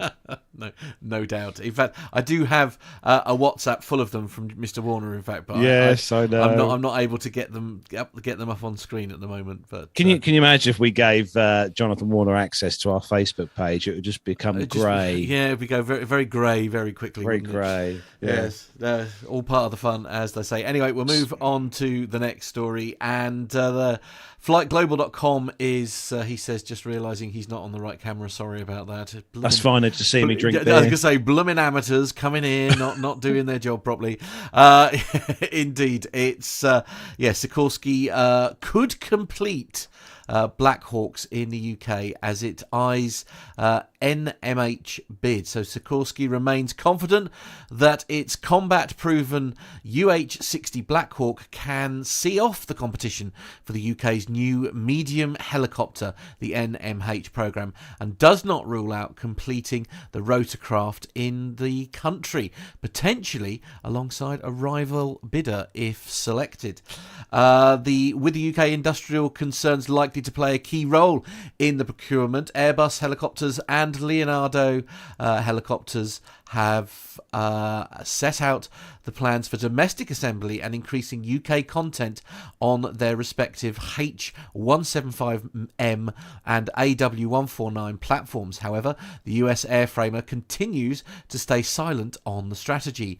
Robert Mathers, who is the Sikorsky regional manager, Europe and Eurasia, strategy and business development, acknowledges the strong pressure for UK industrial participation in any helicopter procurement and says that it is going into the contest with open eyes and open ears. If the customer wants a Black Hawk, then we'll give them a Black Hawk, he says.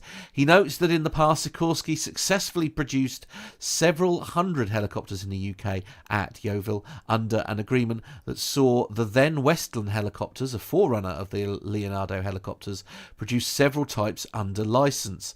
But even though Leonardo helicopters is lined up against Sikorsky for the NMH contest, Mather says the company is not ruling anything missing out when it comes to reviving its past collaboration.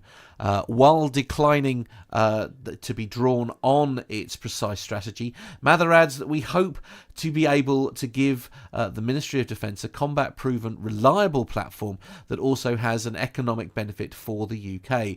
It is possible that Sikorsky would look to replicate its proposal for the Romanian Ministry of the Interior, which would see Black Hawks partially built at its PZL Milek subsidiary in Poland and then shipped to the customer for local completion. Mather declined to comment. It's also doubtful whether the UK could take advantage of the cost savings offered by the US foreign military sales process if it required helicopters to be finished locally. Regardless of the domestic industrial arrangements, Mather contends that the Black Hawk is the strongest contender from an operational perspective. Just because you paint something green doesn't make it a military helicopter, says Mather, offering a sideswipe at two rival platforms, both of which have strong commonality with their civil variants. The Black Hawk was designed from the beginning as a military helicopter. There's superficial, clean lines and nice designs, but nice design, but then what do you actually need? There's a reason why our special operations units still fly the Black Hawk. I mean, that last picture especially, I'm going to pop that back up. I mean, that's a beautiful picture, isn't it, with the setting and all that kind of thing. It's an iconic aircraft. There's no two ways about that. Yeah, absolutely. No, it's wonderful, isn't it? Absolutely wonderful stuff. So yeah, very good. So moving on to the next story then, Nev, and I actually saw these images on YouTube and Twitter. I think someone posted some videos of these up on there. Yes, stunning, I think, is the word you're looking for. And this is on thedrive.com, and these are absolutely stunning images of C-17s flying amongst skyscrapers in Brisbane. And it says that like clockwork, every year around September, images and videos of military aircraft manoeuvring incredibly low through dense urban terrain emerge out of Brisbane, Australia, and hit social media with viral velocity. In years past, the city's River Fire spectacle was probably best known in aviation circles for showcasing the Royal Australian Air Force's F-111 Pigs doing their iconic dump and burn manoeuvre whilst ripping over the Story Bridge. Today, the F-111s are long gone, but the RAAF is still super active in this event with its Super Hornets and Growlers, and most notably, its hulking C-17 Globemaster III airlifters taking centre stage. These massive cargo jets in particular, weaving just a couple of 100 feet off the ground over the picturesque city, is truly a sight to behold. There is really nowhere else in the world where heavy airlifters perform for audiences like this. But after seeing the display for a number of years and writing about it as well, the novelty wears off. That is until someone comes along with a new perspective or a piece of media that showcases just how unique the flyover is like never before. 2 years ago, this was the cockpit footage from inside the display C-17, and this year it's the stunning images of Mark Greenmantle. They're absolutely unbelievable. The Warzone asked Mark how he captured these incredible photos, and he was kind enough to lay it all out for them. And he says, to achieve these images, I have found the ideal perch upon the railing of the 39th floor of the Riparian Plaza in Brisbane. For 2 years pre-COVID, I have hosted the RAAF media teams with me to ensure that they can make the most of this vantage point. So from this vantage point, the jets passed about 30 to 80 feet below the balcony. The balcony itself, with its 360-degree views, allows for coverage of the air display from above most of the central business district buildings. This year's images were shot on a Nikon D850 with a Nikkor 200 to 500mm telephoto lens, so that the close passes meant I was stuck with close-up crops of the C-17 Globemasters. The general flight of the display was known from previous years and had only been slightly altered for 2021. What was known for certain was that the pilots from the RAAF Amberley base had flown many hours in the simulator to prepare for the low-level passes, which were 250 feet to 300 feet above the ground over the rivers and bridges. And you can go to the Marks website, which is https greenmantle.biz, green mantle.biz. That's mantle. Absolutely wonderful photography, and I'm sure Captain Nick and a few others would be most impressed with that, I must say. Can you imagine sitting in your office in that building and just looking out the window and seeing that fly past the window? No. At that level. I can't. That is so good. Yeah. So good. Fascinating, isn't it? Yeah, Jacob Darlington Brown makes the comment in the chat room. Crazy Aussie pilots. It's the sun. It's the sun for me in those pictures that really does. For me, this one here actually weirdly. So I'll just pick this up. So to describe this particular picture, for me, there's just something about that. The obviously the low sun on the hull of that. Now, what is this aircraft? Somebody able to tell me? Oh, that's the C-17. That's the C-17, and it just looks, as I say. So you've got it's basically the nose, and you can see the engines, can't you? Just sort of like in as part of the shot here. But it's just something about the way the sun has caught that, where it's obviously a low sort of evening sun. It just what you mean, Matt, is it doesn't look so grey. I mean, as it normally would do. There is that, but I hadn't thought about that. You know, but it's. I just think it's just, they're well. I mean, they're all lovely pictures, aren't they? They are absolutely lovely. Yeah, definitely. Indeed. Have to look him up on Instagram, I think. Mm. Anyway, moving on to the next part of the show. And speaking of Jacob Darlington Brown, we have had some feedback in, haven't we, Nev, from a certain Jacob Darlington Brown? We have. Thank you very much indeed, Jacob, for sending it in. Really appreciate it. Now, you might have remember in the past we used to do a Nev's passenger experience where I would go on board an aircraft on a trip and I'd come back and tell everybody about it.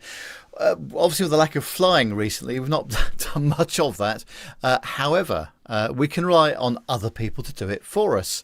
So Jacob's very kindly sent in his own version of a Nev's passenger experience from a trip to the Sim that he took down in Melbourne. Well, he says that the trip began a few days prior to when I went to get my weekly COVID test, which I need to get every 7 days. And then I filled out my travel declaration form and applied for a border pass to travel from New South Wales to Victoria.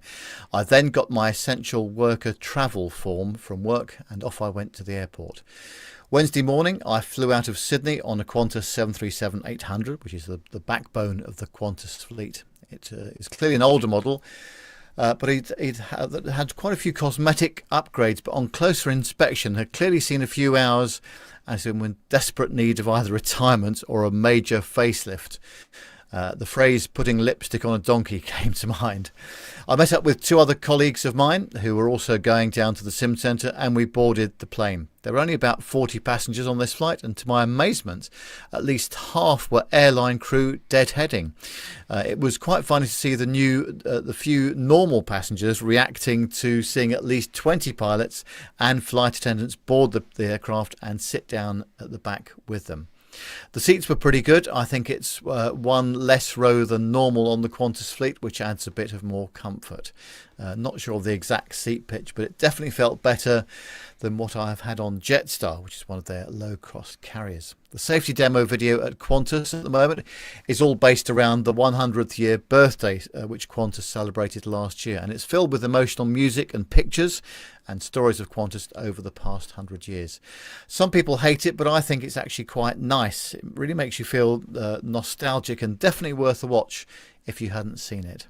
We took off from runway 34 right, which on a clear day is as great as you can get, which with an amazing view of the city, Sydney Harbour, and the beautiful beaches. And luckily, it wasn't too bad of a day, so it was a great view. There was a full complement of flight attendants for today's flight, despite only having 40 passengers, so the service came around very quickly. But to my disbelief, it was only served to the business class passengers. I was horrified as I was in economy with the rest of the punters. Oh dear, Jacob.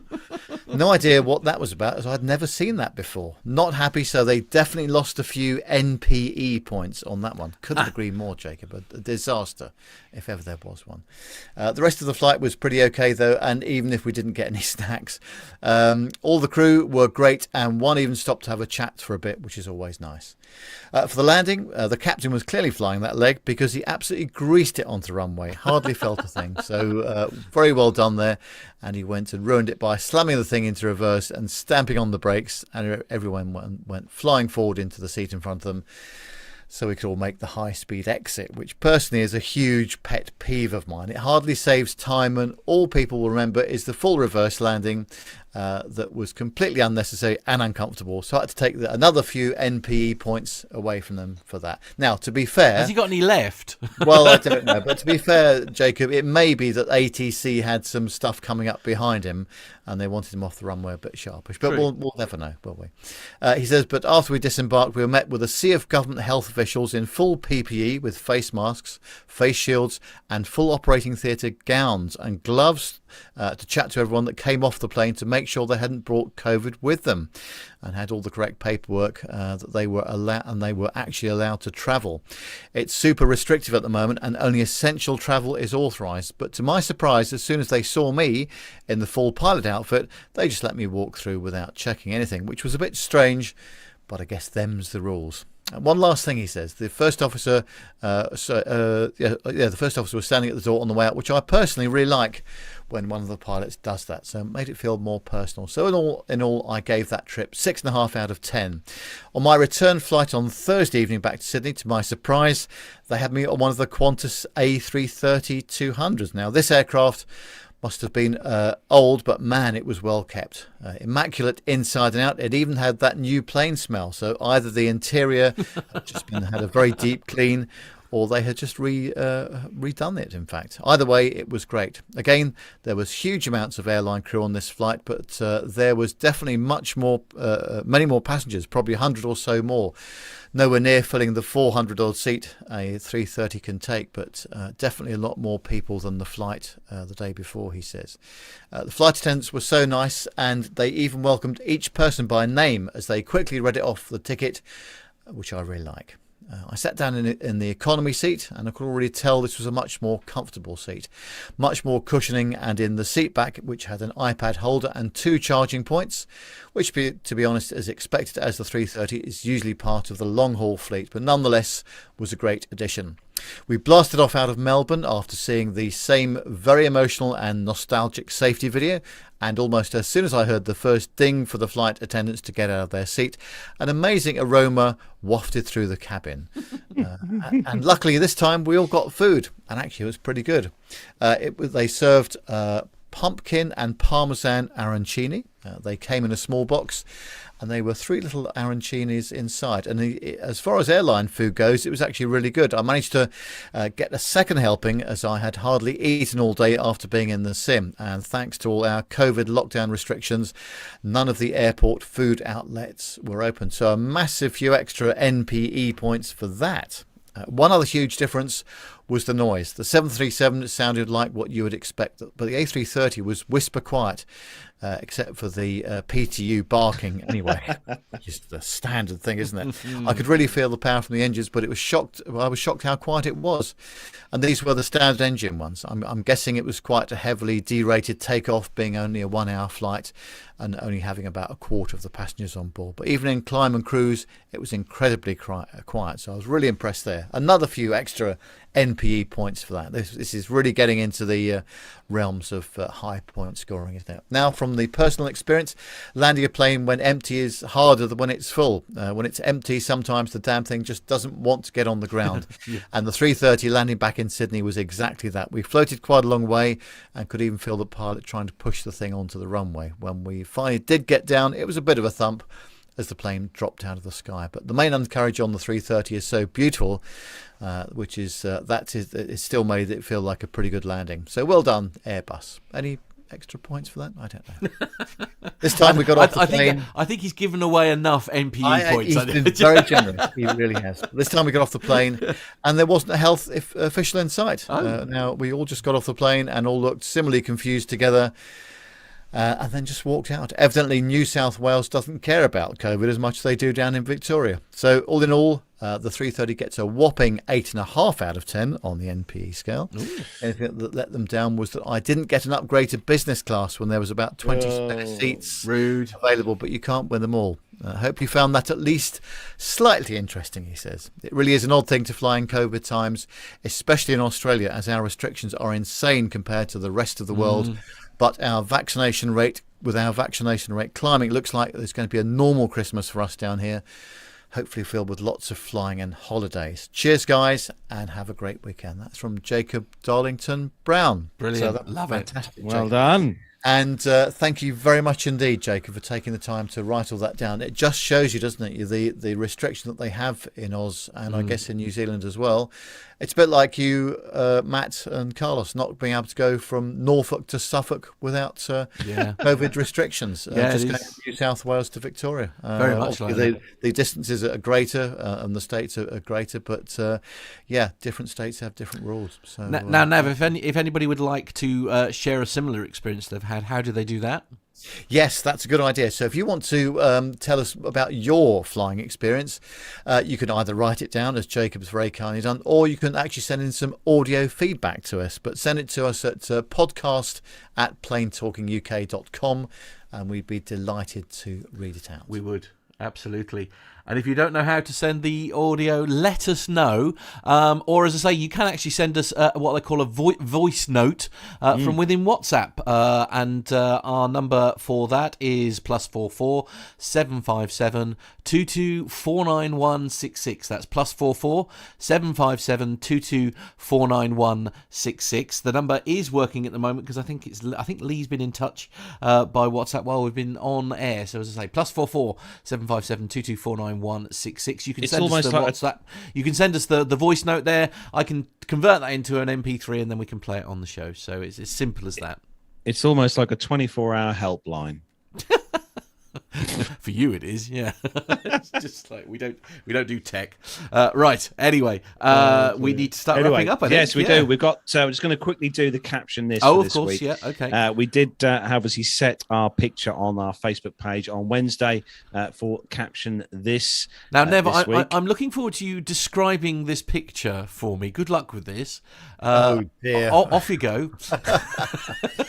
Well, it's a dog in a full. She's in a first officer's uniform, isn't it? Right, 3 stripes. What's the 3 stripe? 3 stripes, probably senior first officer. Okay, fair enough. Okay, good. And Carlos, what's the aircraft behind him? Well, I wanted to say a 172. I would probably say a 172. Yeah. Or it might be a 182. Yeah. Okay. Well, it's either 172 or 182. I'm sure. Anyway, as I say, it's an unusual one, Carlos. I'll be honest with you. I don't think it's your best choice of photograph. Well, when I found this one, when I saw the picture, I just thought, oh, Alfie. Right. Oh, Alfie's not quite so. Yeah. Anyway, there we go. Let's go through the. Right. So we had some ones. We were going to kick off. The first one was from Dari. He said, Tango Sierra Foxtrot Papa Alpha. Pardon the pun, but stop barking on this frequency. Oh, dearie me. James says, with the current national labour shortage and the Queen planning a trip to Balmoral, Buckingham Palace have had to think outside the box to find a pilot for the Royal Airplane. Captain Corgi to the rescue. I quite like that one. Someone called Carlos Stebbings. I don't even know if you're allowed to enter. No, that's from John. It's John. Well, I don't know. It says Carlos Stebbings on my copy here. But anyway, from John, it says, flight instructor patiently ponders whether he can teach an old dog new tricks. There is my flight instructor. Yeah, this next one is from David. God, this is good. Pedigree Airlines with business class kennels equipped with fully reclining, best in class doggy beds, plus poor miles World's best frequent flyer loyalty program. Oh dear, we need tumbleweed and yeah for that Oh, one. I think Top Gun reference next, Matt. lovely. Top Gun Yes, reference. Sean says, "Talk to me, Goose." What's Glenn saying, Nev? Glenn says, now there is single pilot operations. I'm here to make sure the pilot doesn't touch anything. Good point. Good point. And Would if Alpha was in there with him. well, quite absolutely. And Richard, Matt, what this one from Richard is perfect. He just says, "Freight dog." Simple as that, There isn't we it? go. Two words does it really. We've got some in the chat room, which I think John is going to flash up for us. Benjamin Todd is saying, Dog E. Dog E goes flying. Dog E going. Oh, Dirk. Dirk. Oh my God, Dirk. That is Yeah. brilliant. Everybody disembark. Bark. Okay. Nev, are you all right there? Yes. No, I'm just amazed at what I'm saying here. Well, quite, absolutely. Miles High says dog pilot likes the pre-flight walk around best. Good point. Cessna's canine captain says Micah. Oh, no. There we go. Some good ones there. Yeah. Don't forget to check us out on Wednesdays on our Facebook page, where I'll post another picture next week for our Caption This picture for you to comment on. So, Nev, where can everyone find us on the social media sites? Well, if you go for the socials, then you have to look at Facebook, Twitter and Instagram and search for Plain Talking UK. You can send us pictures or comments on our WhatsApp number, +44 757 22 That's +44 757 22 Email podcast@plaintalkinguk.com, and the website is www.plaintalkinguk.com. You can subscribe to our YouTube channel, of course, and you'll get notifications when we go live, and you can help shape the conversation of the show by joining us in the chat room, as so many people have done today. Go to youtube.com and search for Plain Talking UK. You can also use our Amazon link on our website, and that gives us a couple of quid here and there for your trouble. So thank you very much indeed if you do that already. You can also become a Patreon as well, and look on the website for the Patreon and the PayPal method of supporting us. Absolutely. So that's it, everyone. Yes. It's time to finish. Thank you for joining us. Yeah, thanks, everyone. We're all quite tired, aren't we, really? It's been quite We a are week for all of knackered. us, to be honest with you. So a proper result. Anyway. That's it then. That is where we are going to bring episode 387 to a close. Thanks everyone again for joining us. Thanks to all the YouTube chat room. Thanks again to everyone who downloads the show as an audio podcast. Thank you very much. So that's it then, guys. Don't forget to tune back in next Friday for the show. For all the hopefully all the team will be here. So from me here in my home studio, from Matt in the PTUK Master Suite studio, and from Nev across the countryside in his Buckingham Manor, and also not forgetting our awesome producer, John, the voice in our ear for all his hard work. Thank you to you as well. Take care, everyone. Have a great weekend and see you next Friday. Goodbye. Take care. Bye-bye. Bye-bye.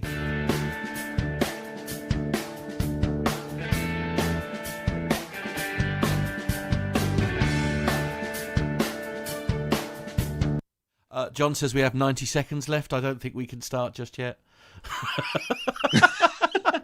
No. No, carry on. Okay. Carry on.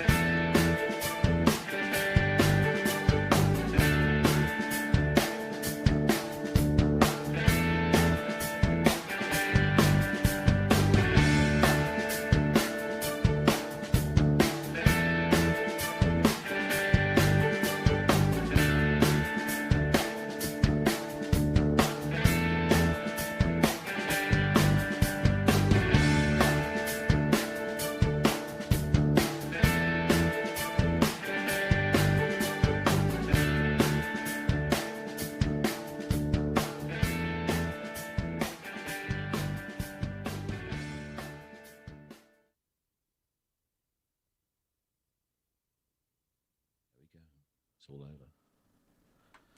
There we go. Woohoo! So who's excited about our 400th news then? Chat room? Well, it's all there. Chat room, you know now, 26th of February next year. Yeah, we're all going to be very drunk at some point. Yeah, we've all got rooms booked for the Saturday night, so we're intending on Getting very drunk. we're all intending on having a glass of Pinot Grigio and a bottle of Prosecco, and we're going to share that out between everyone. You might be. I won't be drinking Pinot Grigio, thank you very much. Can't be doing with that. It's in Nick Codling's diary. It's in his diary. Tequila? No, I'm not drinking tequila. I'm not Pinot Grigio. I'm not drinking. I might have a nice smooth Merlot, Nev. I don't know about you. Oh, yes, that'd be nice, wouldn't it? Yes. Yes, I think so. I can see Dirk S is doing some flight planning. He's planning. Very good. In the chat What we room, like to which we hear. like to see. Yeah. Now, Well of done, course, I'm Dirk. hoping by February as well, by the end of February, so Yeah. all these COVID restriction rubbish will have finished, at least for the European travel and for most of the US travel as well. Well, we had a So, bit of good news this week, didn't we? Where a lot of things have been sort of, a lot of restrictions have been lifted for international flights into the UK as of the beginning of the week, or last week, wasn't it? So it's all, or this week, sorry, Monday. What day is it? I can't remember. Anyway. Yes, I mean a lot of countries came off the red zone, and then during this month they're going to stop the requirement for PCR testing as well. Yes. Oh, I'm so glad they're doing that. After I yeah. had mine delivered today. Oh. Right, very good. Okay, will that all be in place before you go to Malta, though? We don't fly until So you'll still need it then, No, I don't know. We fly the 19th. because I don't think that's happening just yet, is it? I know that's the plan. I don't think they've got a date for that yet, have they? Where you just need the rapid lateral flow test rather than The idea is, I think they're going to try and sort it out in time for the school half term, which is normally right. halfway through Okay. October, isn't it? Yeah. Oh, it might be all right A then. couple of weeks' time. Yeah. Yeah. Indeed. Well, there we are. Exciting times. Anyway, as I say, we've all had quite intense weeks, guys and girls. So apologies that there isn't the usual post After show show. chat. We're all going to go and slip into comas. I think that's the plan. Anyway, Lie down, have a rub down with a copy of the Radio Times. well, or something. quite indeed. And as I say, and John's had quite a week of it as well, from what we were hearing during the show, during one of the videos there. So yes, so lots of love from us all. Thank you very much to everyone who has Thanks, joined chat as room. always. And Nev, as always, I think we'll leave the last word with you. if Go we may. Nev. Yes, thanks everybody for watching this week. Been a really exciting show. Part 3 of Mike Wildman's interview will be next week, and it was great to announce the 400th show venue and date as well. So we're looking forward to it. Super excited. Thanks ever so much indeed, everyone. Take care, and we'll see you next week.